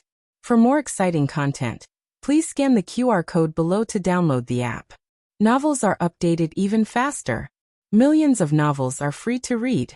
Novels with connotations that cannot be found online are all available here. The Imperial Palace. The moon was above the branches. The Crown Prince consort sat on the floor that gave off a faint woody fragrance. In front of her was a short long table with a chessboard on it. The Crown Prince consort did not like crowds. The Eastern Palace was usually very quiet, and would only be noisy when Qin Chuyu was present. However, Qin Chuyu had moved to the Emperor's Pure Flowers Palace these days. The Eastern Palace was as quiet as water again. The palace servants stood by the Crown Prince consort's side. They looked down and did not make a sound. Suddenly, with a clap, a chess piece landed on the chessboard. The Crown Prince consort smiled in relief. It's done. Only then did the palace servants dare to look at her. The personal female official asked with a smile. Crown Prince consort, what is done? The Crown Prince consort smiled. I finally solved this chess game. Which game did you solve? The Crown Prince strode into the room. The female official and the palace servants all bowed. Your Highness the Crown Prince. The Crown Prince consort also wanted to stand and bow. But the Crown Prince quickly walked up and stopped her. The Crown Prince held her hand and sat down next to her. He looked at the chessboard on the table and said, You played again? I had nothing to do, so I played casually, the Crown Prince consort said. The Crown Prince said with a smile. We see that you play every day. Do you like playing chess that much? You spend more time looking at the chessboard than you do with us. The Crown Prince consort said warmly. Crown Prince is joking. We are not joking. We are really jealous. Although the Crown Prince said this, his gaze and actions towards the Crown Prince consort were full of affection. He held her hand tightly and asked, You still have not answered our question. What game did you solve? The Crown Prince really did not have much interest in playing chess, but if it was related to the Crown Prince consort, then he would be very attentive. The Crown Prince consort used her other hand that was not held by him to point at the chessboard and said, It's this the Kuan game. The Crown Prince stilled. Kuan game? Which Kuan game? Sir Meng's Kuan game? In the chess world, it seemed that only Mr. Meng's game could be called a Kuan game. No matter how much the Crown Prince disliked playing chess, he had heard of old Mr. Meng's reputation. He was undoubtedly the chess sage of the 6 nations. He had set up countless chess games in his life, of which the 8 chess games were the most famous. Very few could solve them, but the Crown Princess had solved the first game at the age of 13. In the next few years, she solved 5 more rounds. This kind of achievement was rare even in the 6 nations, especially when she was so young. The chess expert of Jin Nation was already over 40 years old, and had solved 6 games. However, he still couldn't solve the last 2 games, Qian and Kuren. The Crown Prince held her hand tightly in excitement, and looked into her beautiful eyes. Lin Lang, you've done something that no woman in the world has ever done. No, you've done something that no one else in the world has ever done. Even men can't compare to you. The Crown Princess lowered her head and smiled shyly. While I was injured, I concentrated on studying chess in the Eastern Palace. Speaking of which, it was a blessing in disguise. The Crown Prince said seriously. Where? Other people wouldn't be able to figure it out even if they studied it for a lifetime. You've solved it in just a few months? No, this is such a pleasant surprise. I have to report it to Imperial Father. The Crown Prince did as he said. He really went to find the Emperor immediately. The Emperor was diligent. He ate and slept all day and night. It was already late at night, but he was still reviewing memorials in the Imperial study. His expression didn't change much when he saw the Crown Prince. He just pinched his tired forehead and asked, "Why are you here so late?" There was a small couch for the Emperor to rest on behind the screen. At this moment, there was an even snoring sound. Apparently, Qin Chuyu was tired from playing in the Imperial study and fell asleep on the couch. The Crown Prince looked away and asked, "Imperial Father, do you want me to bring little Qi back? I don't want to disturb you." That little snoring was too rhythmic. The Emperor said, "No need. Tell me, what is it?" "It's like this. Lin Lang solved old Mr. Meng's chess game just now." The Crown Prince couldn't hide his pride. It was the Kuan game. The Emperor's hand paused as he read the memorials. Surprise flashed across his eyes. "Really? Really? If Imperial Father doesn't believe me, you can call Lin Lang here." The Crown Prince patted his head with a smile. "I left in a hurry and forgot to bring the chessboard. Guards, go to the Eastern Palace and bring the Crown Princess's chessboard here." "Yes." A eunuch outside the Imperial study answered. The eunuch quickly brought the chessboard and presented it to the Emperor with both hands. The Emperor's chess skills were much better than the Crown Prince's. He looked at the game on the chessboard and immediately understood the mystery. He couldn't hide the amazement in his eyes. "So that's how it was solved. Why didn't I think of it?" The Crown Prince smiled with pride. "Imperial Father, you are busy every day and don't have much time to play chess. Lin Lang has been recuperating in the Eastern Palace these days.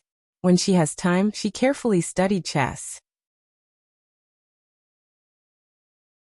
These words were not only to excuse the Emperor, but also to praise Wen Linlong's excellence. She didn't solve the game before because she didn't have time. Now that she had time, she solved the Kuan game in just 1 or 2 months. Who else in the world was so smart? Perhaps his cousin who had passed away was one. His cousin solved Elder Meng's first game when he was 10 years old. Unfortunately, he died young. However, even if he was alive, he might not be able to do better than Lin Lang. Lin Lang had already solved the Kuan game. Not to mention that Lin Lang was a woman. There was no woman more outstanding than Lin Lang in the world. The Emperor nodded in satisfaction. He had some reservations about this daughter-in-law in the past. After all, she was once engaged to Xiaoheng. However, the Crown Prince insisted on marrying her. Moreover, she was indeed very talented and Empress Xiao liked her very much. Thus, the Emperor agreed to this marriage. In the years after they got married, the Crown Prince improved rapidly. He grew from a reckless and ignorant boy to a reserved and steady man. The Crown Princess played a big part in this. Yes, the Emperor couldn't hide his praise. The Crown Princess did well. "Imperial Father, she is the first person in the 6 countries, right?" the Crown Prince asked tentatively. The Emperor nodded with a smile. "Of course. Other than Elder Meng, your wife is the first person to solve the Kuan game. I will write a letter to each country to announce this great news." The Crown Prince cupped his hands and smiled. This son congratulates Imperial Father. There was no national boundary in learning and chess. This was not only the Crown Princess's glory, but also the entire Zhao nation's glory. The Emperor was overjoyed. "I will think about how to reward you. You are basking in her glory again."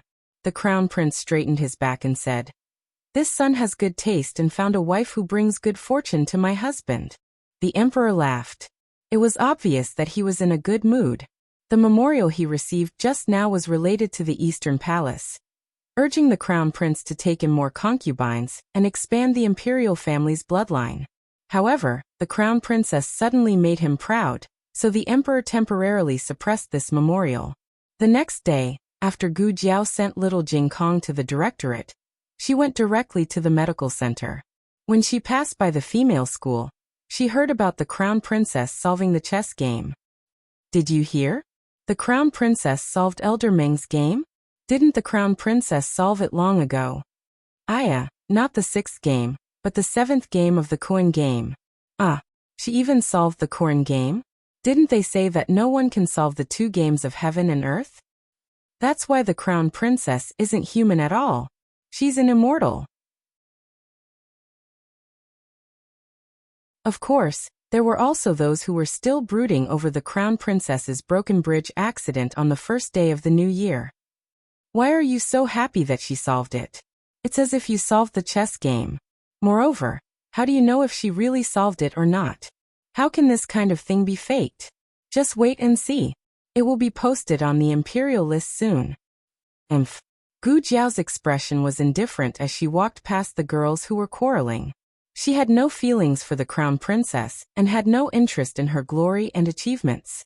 She had recently obtained some saltpeter and wanted to try making something. She had never done it before, so she was a little unfamiliar with it. She poured out the saltpeter, sulfur, and charcoal and placed them on the ground. She wanted to make gunpowder. She needed weapons to make up for her lack of martial strength. Before she recovered the strength of her previous life, she really needed something powerful.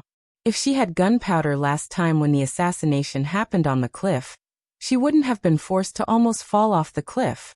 Gunpowder was one of the 4 great inventions of ancient times, but gunpowder didn't seem to have appeared in this fictional dynasty. With the raw materials she could currently find, she could only make black gunpowder. It wasn't as effective as yellow gunpowder, and it wasn't a powerful explosive, but it was still much more powerful than silver needles and darts. Gu Jiao had a rough idea of the raw materials, but she wasn't sure about the ratio. The slightest difference could lead to a huge difference. A small change in the dosage could cause the black gunpowder's power to greatly decrease. So she had to be patient and try. The charcoal didn't have any smell, and the sulfur was tolerable. But this saltpeter. The second boss used his sleeve to cover his nose as he came to Gu Jiao's small courtyard. Little Gu, what is this? Saltpeter. Gu Jiao said. Seeing that the second boss didn't seem to understand, she changed her words. It's soil with bird droppings. The second boss. The corner of the second boss's mouth twitched. What do you want to do with bird droppings? Gu Jiao said, boil. The corner of the second boss's mouth twitched again. He looked at Gu Jiao with an indescribable expression. It's not boiling, right? Boiling in a pot? Gu Jiao nodded. It has to be boiled to get the saltpeter. After filtration, it will be made into saltpeter. You came at the right time. Help me boil it. The second boss's whole body felt unwell. You're a young girl. You can boil anything, but you have to boil bird droppings. Saltpeter is clean. Gu Jiao said. I don't care, I don't want to boil bird droppings. After a quarter of an hour, the second boss miserably held a stick and began to boil bird droppings as if there was nothing left to live for. After boiling, the white foam was scooped out and filtered with gauze. Then it was wrapped and buried in the ashes. The weather was hot, and the water evaporated very quickly.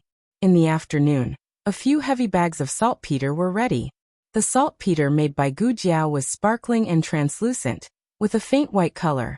Gu Jiao was very satisfied. She looked at the second boss, whose face was full of disgust, and said, Saltpeter is actually a very good medicinal material. The second boss. Don't tell me you gave it to me before. Gu Jiao nodded seriously. Last time you had indigestion, I gave you a bag of white powder. Did you forget? So he ate bird droppings at that time? Let him die on the spot. The second boss was deeply shocked. He was carried back to his room by Xiao Sanzi to rest. Gu Jiao let the maid clean up the scene. According to the ratio of 50% saltpeter, 30% sulfur, and 20% charcoal, she mixed a black powder. Last time little Dudu came in handy. She filled it with water and wrapped it in cloth to make a simple airbag. She put the airbag on her body and put on a helmet. After igniting it, she found that the blasting effect was not ideal. Gu Jiao raised the ratio of saltpeter and lowered the ratio of sulfur. Then she was blown away. Marquis Xianping rarely passed by here today, so he wanted to see his daughter-in-law. The main reason was that last time he went to see his daughter-in-law in Bishui Alley, he met little Jing Kong. He was so abused that he did not even remember what he was doing.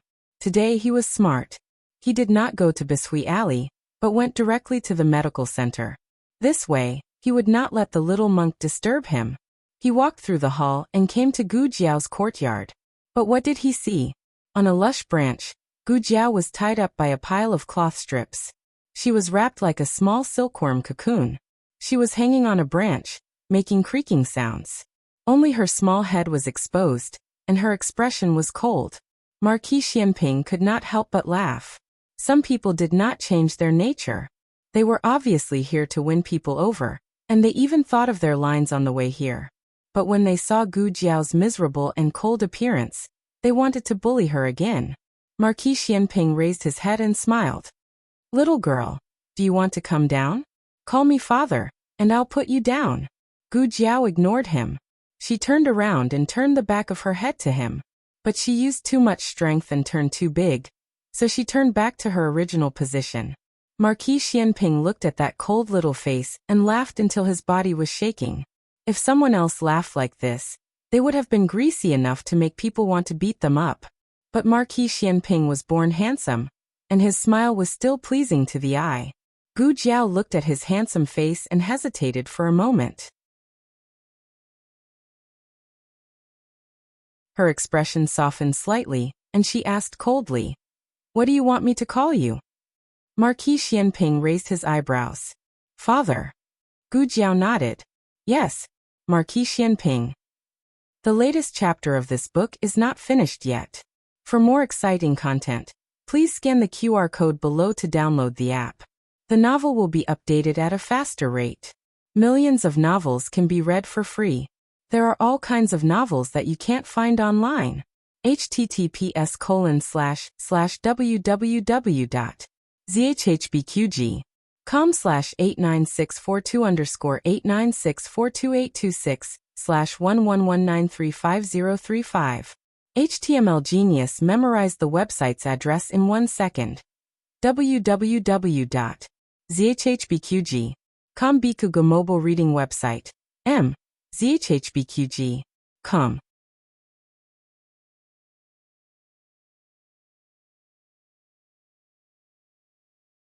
Chapter 319. The latest chapter of this book is not finished yet. For more exciting content, please scan the QR code below to download the app. Novels are updated faster. Millions of novels are free to read. Novels with content that can't be found online are all available here. Marquis Xianping was hurt again. Were all kids these days so good at making people angry? Marquis Xianping clutched his chest. He was the Marquis of Xianping who could choke people to death without paying for it. He was invincible in the capital, so why was he being choked one after another here? Marquis Xianping couldn't remember what he was here for.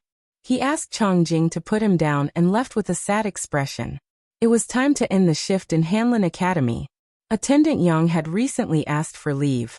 He didn't have much work to do and there weren't many people who could share his workload. Among them, Xiao Lulang and Prince Im were mainly responsible for teaching the scholars. Originally, Attendant Yang was responsible for mathematics and agriculture. Scholar Han asked them to choose one subject each. Prince Im chose mathematics because he wasn't born and raised in the countryside, and wasn't as experienced as Xiao Lulang in farming. Xiao Lulang didn't say anything and happily took over the agriculture class.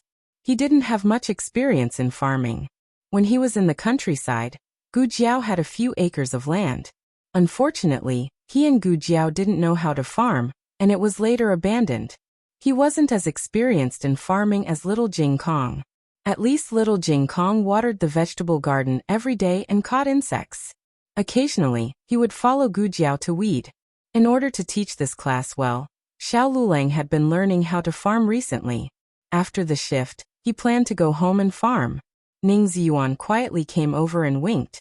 "Drinking, do you want to go?" "No." Xiao Lulang refused without hesitation. After saying that, he realized something was wrong and looked at him strangely. "Why are you going to drink too?" In his impression, Ning Ziyuan wasn't the kind of person who indulged in wine and women. Ning Ziyuan sighed. Isn't it because I want to enter the inner circle? Do you think I want to go? You've been giving lectures to the Crown Prince recently, and Attendant Yang has taken leave to stay at home. I don't think everyone is so blatantly targeting you anymore. Do you want to take this opportunity to win over a few people? Xiao Luleng paused. No, I'm going back to farm. Ning Ziyuan. Xiao Luleng left the Hanlin Academy. It wasn't too far from the Hanlin Academy to the Xuanwu Avenue. It only took half an hour to walk by the shortcut. After passing through the Imperial College, one would arrive at the vicinity of the Jadewater Alley. When he arrived at the Imperial College, he thought of something. After some hesitation, he decided to go to Minghui Hall. Outside the Radiant Hall, he unexpectedly met a familiar face, Zheng Sai. Zheng Sai had once been the substitute chancellor, and Xiao Luleng had suffered a lot from Zheng Sai when he was studying at the Imperial College. Now the old chancellor had put them back on for him.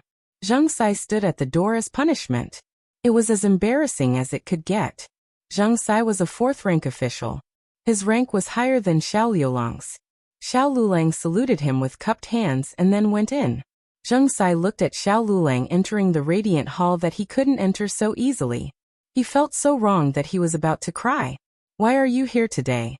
The old chancellor was reading papers. Seeing him come over, he put down his pen. Sit down. Xiao Luleng sat down on the cushion opposite the old chancellor. I'm here today to ask you about someone. Oh, who do you want to ask about? The old chancellor asked. Someone from the palace, Xiao Luleng said. The old chancellor's expression became serious. You. Why do you suddenly want to ask about someone from the palace? Xiao Luleng hesitated for a moment and said, the person who poisoned me back then might not be Empress Dowager Zhuang. The old chancellor's eyes lit up. He was so excited that he almost stood up from the table. I knew it wasn't her. Xiao Luleng gave him an incomparably weird look. The old chancellor coughed lightly and sat down. He took a sip of tea and said, what I mean is, if she really wanted to kill you, she had countless chances to do so this year. Xiao Luleng said, she doesn't remember me. The old chancellor. Why is it so hard to refute? Cough cough. Anyway, it doesn't seem like her. If she wants to kill someone, why would she leave any traces behind? He would never admit that he had any selfish motives. He and Zhuang Jins had a pure monarch and subject relationship. Did you remember something? The old chancellor went back to the topic. Xiao Luleng nodded. He didn't say that he was stimulated by an unspeakable dream. I suddenly remembered that there was a mole on that person's left wrist. A mole on the left wrist. The old chancellor stroked his beard thoughtfully. I can still recall a mole on the face, but the wrist. Back then, he was highly regarded by the late emperor, and often went in and out of Pure Flower's palace. Occasionally he would bump into the concubines and palace maids. However, he wasn't the emperor after all and couldn't lift up the sleeves of the concubines or palace maids to look at their wrists. He originally wanted to say that he could ask his grandaunt, but when he was about to say it, he remembered that Zhuang Jins had lost a lot of memories. Besides, even if she didn't lose her memories, she wouldn't pay attention to whether or not someone had a mole on their wrist as the Empress Dowager. Was it a eunuch or a woman? The old chancellor asked. A woman, Xiao Luleng said. It was a woman's voice, but he couldn't recall whose voice it was. He didn't even have an impression of whether it was old or young, crisp or soft. The only thing that was deeply engraved in his mind was that mole on the left wrist. A palace made from more than 10 years ago. The old chancellor sank into deep thought. After a while he grabbed his collar with a headache. That I know a person who knows the people in the palace very well. She's from the Shang Palace Bureau and often makes clothes for people. You can go and find her. Xiao Luleng looked at him with a puzzled face. Then your expression is, this. The old chancellor wanted to say something but stopped. Forget it, I'll go home with you. You can take the token and find her. I don't know if she still recognizes it after so many years. The old chancellor and Xiao Luleng left Minghui Hall. Coincidentally, the elementary school of the Imperial College was also about to end. The two waited for little Jing Kong to go home together. Little Jing Kong curled his lips. Why did brother-in-law come today? Why didn't you come from Jiao Jiao? Xiao Lulang was annoyed and amused at the same time. Someone came to pick you up and you still don't like it? Little Jing Kong thought for a while and said, if you buy me candied haws, I won't dislike you. Xiao Lulang. You can continue to dislike me. Little Jing Kong. The two of them arrived home. Gu Jiao hadn't come back yet. Xiao Lulang narrowed his eyes and his eyes fell on little Jing Kong who was sitting on the threshold eating a peach cake. Do you want to go to the palace to see your grandaunt? He was a foreign minister, so it was easy to arouse suspicion if he directly went to the palace to visit Empress Dowager Zhuang. However, it was much easier if he used the identity of little Jing Kong. Little Jing Kong didn't expect that he would be used as a tool one day. He raised his face that was covered in snacks and nodded with the same serious expression as Gu Jiao's. Yes. Xiao Lulang smiled. Good boy.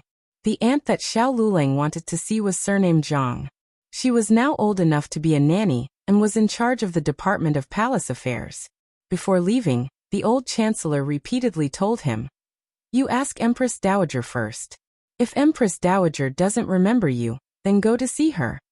The implication was that unless it was absolutely necessary, he shouldn't disturb this old friend.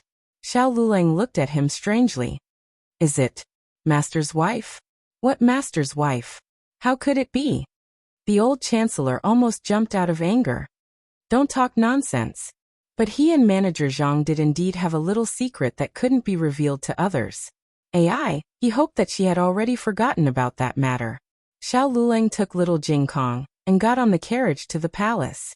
Little Jing Kong was so excited that his little head shook, which was exactly the same as Gu Jiao's happy look.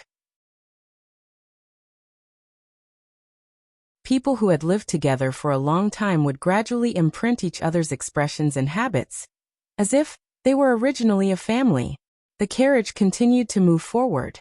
When it passed by the government office, the street was suddenly congested. What happened? Lu Quan craned his neck and asked. A passing directorate supervisor said, you don't know yet. Someone solved old Master Meng's chess game. Ordinary people didn't know much about it, but almost all scholars had heard of old Master Meng's chess game. There were 8 chess games that shocked the 6 countries and the world. Among the 8 games, the Qian and Kuan games were the most difficult to solve. The Qian game was known as the Heaven game and was unsolvable. Before today, the Kuan game was also unsolvable. But the Crown Princess did it. She was the first person to solve the Kuan game in the 6 countries, which caused a great sensation in the academic and chess world. Everyone gathered here because the imperial notice commending the Crown Princess came out. The Zhao Kingdom was a lower kingdom, but it solved a chess game that even the 3 upper kingdoms couldn't solve. The Crown Princess really made the Zhao Kingdom proud. His Majesty has written a letter to the Yin Kingdom, right? Will old Master Ming be shocked when he gets the news? Maybe he will personally guide the Crown Princess in chess. The scholar said with joy, but he didn't notice that Xiao Lulang had put down the curtain. In the crowd in front, an old beggar saw the contents of the imperial notice and shook his head. No. Old man, what's wrong? Someone asked. The old beggar said. It said that it was solved in the middle of the night. The scholar said, yes, what's wrong? The old beggar waved his hand. Then she's not the first person to solve the Kuan game. The scholar frowned. Hey, you old man. You can eat whatever you want, but you can't say whatever you want. How is the Crown Princess not the first person to solve the Kuan game? If the Crown Princess isn't, who is? The old beggar said seriously, the one in the evening is. The latest chapter of this book is not finished yet. For more exciting content, please scan the QR code below to download the app. Novels are updated even faster. Millions of novels are free to read. Novels with connotations that can't be found online are all available here. https://www.zhbqg.com/89642_8964286/111932102. HTML Genius memorized this website's address in 1 second. www.zhbqg.com Biku Pavilion's mobile reading website. zhbqg.com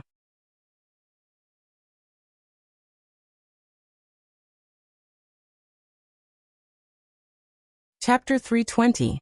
Please scan the QR code below to download the app for more exciting content. Novels are updated faster. Millions of novels are free to read. Novels with content that can't be found on the internet are available here. Forget it. Why are you arguing with an old beggar? He looks like a lunatic. This is not a good place to be. Another young man pulled the scholar's sleeve and pointed at his own head, indicating that the scholar should not argue with the old beggar. On the surface, it seemed that the scholar was trying to stop the fight, but in fact, he was mocking the old beggar. What does a beggar on the street know? Does he know Go?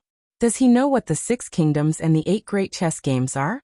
Does he understand the difficulty of the coin game? He is nothing. I'm not.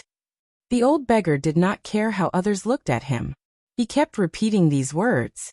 Fortunately, most of the onlookers here were scholars. Apart from ridiculing the old beggar with words, they didn't do anything excessive like pushing or shoving the old beggar. The old beggar left while mumbling.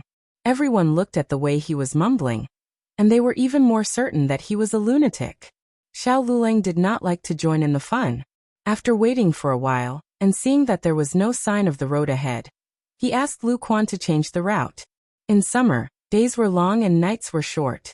When they arrived at the Imperial Palace, the sky was still bright. The Imperial Palace guard stopped the carriage and asked, "Who are you?" Xiao Luleng, Hanlin Xiuxiu. Xiao Luleng thought about asking him to go to Renshou Palace to pass the message. However, he saw little Jing Kong take out a token from his pocket and said, "Here. Can we go in now?" The Imperial Palace guards' expressions did not change much when they heard the words Hanlin Xiuxiu. However, when they saw the token, they immediately changed their attitude and said respectfully, "Yes, of course." The Imperial Palace guards let them go and the carriage entered the Imperial Palace. Xiao Luleng looked at little Jing Kong in surprise and asked, "Where did you get the token?" Little Jing Kong calmly put away the token and said, "My great-aunt gave it to me. Don't you have it?" Xiao Luleng, "Of course not." Little Jing Kong counted with his fingers and said, "Jiao Jiao has one too. Brother Xiaoshun and Brother Yin also have one." So he was the only one who didn't. A bolt from the blue. How would little Jing Kong know that the bad brother-in-law did not have the token given by his great-aunt? The carriage was not allowed to enter the harem, so it stopped near the throne room. Little Jing Kong jumped off the carriage and ran towards the harem. The border between the inner palace and the outer palace was also guarded by imperial bodyguards, but both of them knew little Jing Kong. They knew that he was not only a guest of the 7th prince, but also a guest of Renshou Palace, so they let him in without worry. Xiao Luleng was in a miserable state. Again he was stopped. Little Jing Kong was relieved and ran to Renshou Palace. Empress Dowager Zhuang asked him who sent him there. He said that it was his bad brother-in-law. So Eunuch Qin hurried over to get him. When Eunuch Qin saw Xiao Luleng for the first time, he was frightened by Xiao Liulong's appearance, and almost thought that he had seen a ghost. Later he thought that it was impossible. If it was really Xiao Heng who had passed away, how could he have saved the Empress Dowager? Xiao Luleng and Eunuch Qin went to Renshou Palace. Empress Dowager Zhuang was preparing to eat. When she saw little Jing Kong, she asked the kitchen to prepare vegetables. Empress Dowager Zhuang was not surprised by little Jing Kong's sudden visit. However, she was shocked when she found out that little Jing Kong was sent by Xiao Luleng. Of course, she did not show it on her face. The kitchen was very quick. After a while, several delicate and delicious vegetables were served. Eunuch Qin moved a chair over. Little Jing Kong was small. In the countryside, such a small child would not eat at the table. He would be given a bowl and eat in the kitchen with the women. However, Gu Jiao did not have the habit of not eating at the table. Gu Jiao personally made little Jing Kong an exclusive chair. It was higher than ordinary chairs, and there was a board in front of it to prevent him from falling. Xiao Luleng did not expect Renshou Palace to have such a chair. Obviously, it was not made by Gu Jiao. Xiao Luleng glanced at Empress Dowager Zhuang, and did not speak. The three of them began to eat. Empress Dowager Zhuang removed the servants who served the dishes. Xiao Luleng did not know that there were special Hanlin officials who recorded the emperor's daily life until he entered the Hanlin Academy. The emperor's words and deeds, his meals, etiquette, and rules would all be recorded. The empress dowager and the empress would also be recorded. These were all left in the palace's history book for future generations to review. Empress Dowager Zhuang's removal of the servants seemed to be a small matter, but in fact, it would be recorded. She would not completely ignore it. Otherwise, she would have been free to do whatever she wanted. She cared, but she still did it. However, she did not explain it verbally. If he did not become a Hanlin official, who knew what she did for them? For them? Or for little Jing Kong?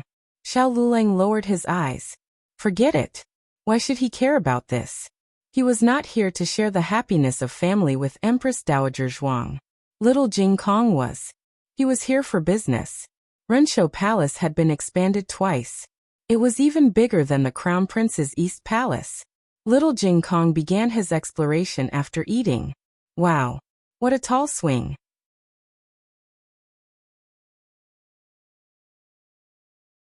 As soon as little Jing Kong entered the side hall, he saw a super big swing that was 3 times taller than the one in the East Palace. When he swung, he wished he could see the whole palace. I want to play. I want to play. He was eager to try.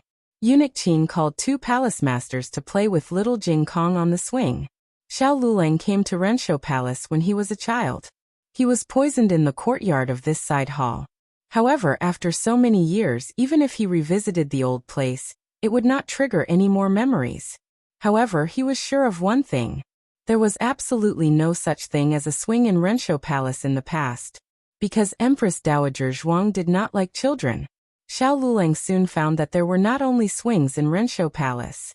There were also a lot of wood waiting to be carved, jade for people to play with, and precious medicinal materials collected from all over the world. Gu Jiao and his 3 brothers all had their own things. However, Xiao Lulang did not have anything. Xiao Lulang said don't care in his mind. However, a faint strange emotion unconsciously rose in his heart. He did not know what it was. In short, he did not feel good. Xiao Lulang tried hard to ignore the strange feeling in his heart. He turned to look for Eunuch Qin. However, he caught a glimpse of Empress Dowager Zhuang sitting on a rattan chair and drinking tea leisurely. Empress Dowager Zhuang was looking at little Jing Kong. Xiao Lulang sighed. As expected, not only did he not have a token, he did not have anything that belonged to him. He could not even get a glance from her. Forget it. He did not care. Eunuch Qin brought a plate of fresh fruits over. He smiled at Xiao Lulang and said, Xiao Lulang, I saw that you did not eat much just now. Is the food in Renshou Palace not to your taste? Eunuch Qin had stayed in by Shui Alley before. Naturally, he knew how much Xiao Lulang ate. Xiao Lulang said as if nothing had happened. No, the food is very good. It's just that the weather is too hot. I can't eat much. Eunuch Qin said. This servant guessed that it would be like this. This is freshly cut honeydew. It has been iced. There is also sour plum soup. They are all appetizing. Xiao Lulang, eat something simple first. In a while, this servant will ask the kitchen to make some of your favorite dishes. No need. Xiao Lulang declined. I want. Little Jing Kong shouted in the air. The corner of Xiao Liulang's mouth twitched. He was flying so high, but he could still hear them talking so softly. Eunuch Qin smiled and looked at him. Good. What do you want to eat? This servant will ask someone to make it later. Little Jing Kong said anxiously. I can't remember now. I will come down and tell you later. Eunuch Qin smiled and agreed. Okay. Xiao Lulang inadvertently glanced at Empress Dowager Zhuang again. Empress Dowager Zhuang was still drinking tea with her head lowered. It seemed that she had not looked at him from beginning to end. Xiao Liulang's heart was blocked again. Did she not like him that much? Xiao Lulang took a deep breath and decided to get down to business first. Eunuch Qin, can I ask you about someone? Go ahead. Do you know a palace maid or concubine with a mole on her wrist? Her left wrist. Eunuch Qin thought carefully and shook his head. I don't know and have never seen. He smiled and explained. I am a eunuch. If you ask a eunuch, I know a lot. But palace maids and concubines, I dare not keep staring at their hands. He did not ask Xiao Lulang why he wanted to ask about this. Xiao Luleng was not surprised by this answer. He didn't have much hope. Does the Empress Dowager know them? This servant will go and ask. Eunuch Qin did not say that he could ask the Empress Dowager. Since Xiao Luleng asked him, he naturally did not want to ask the Empress Dowager himself. As for whether he was embarrassed or for other reasons, it was unknown. After Eunuch Qin asked, he came to Xiao Luleng and said, "The Empress Dowager has never paid attention to it." "Then forget it. It's not a big deal." Xiao Luleng said calmly.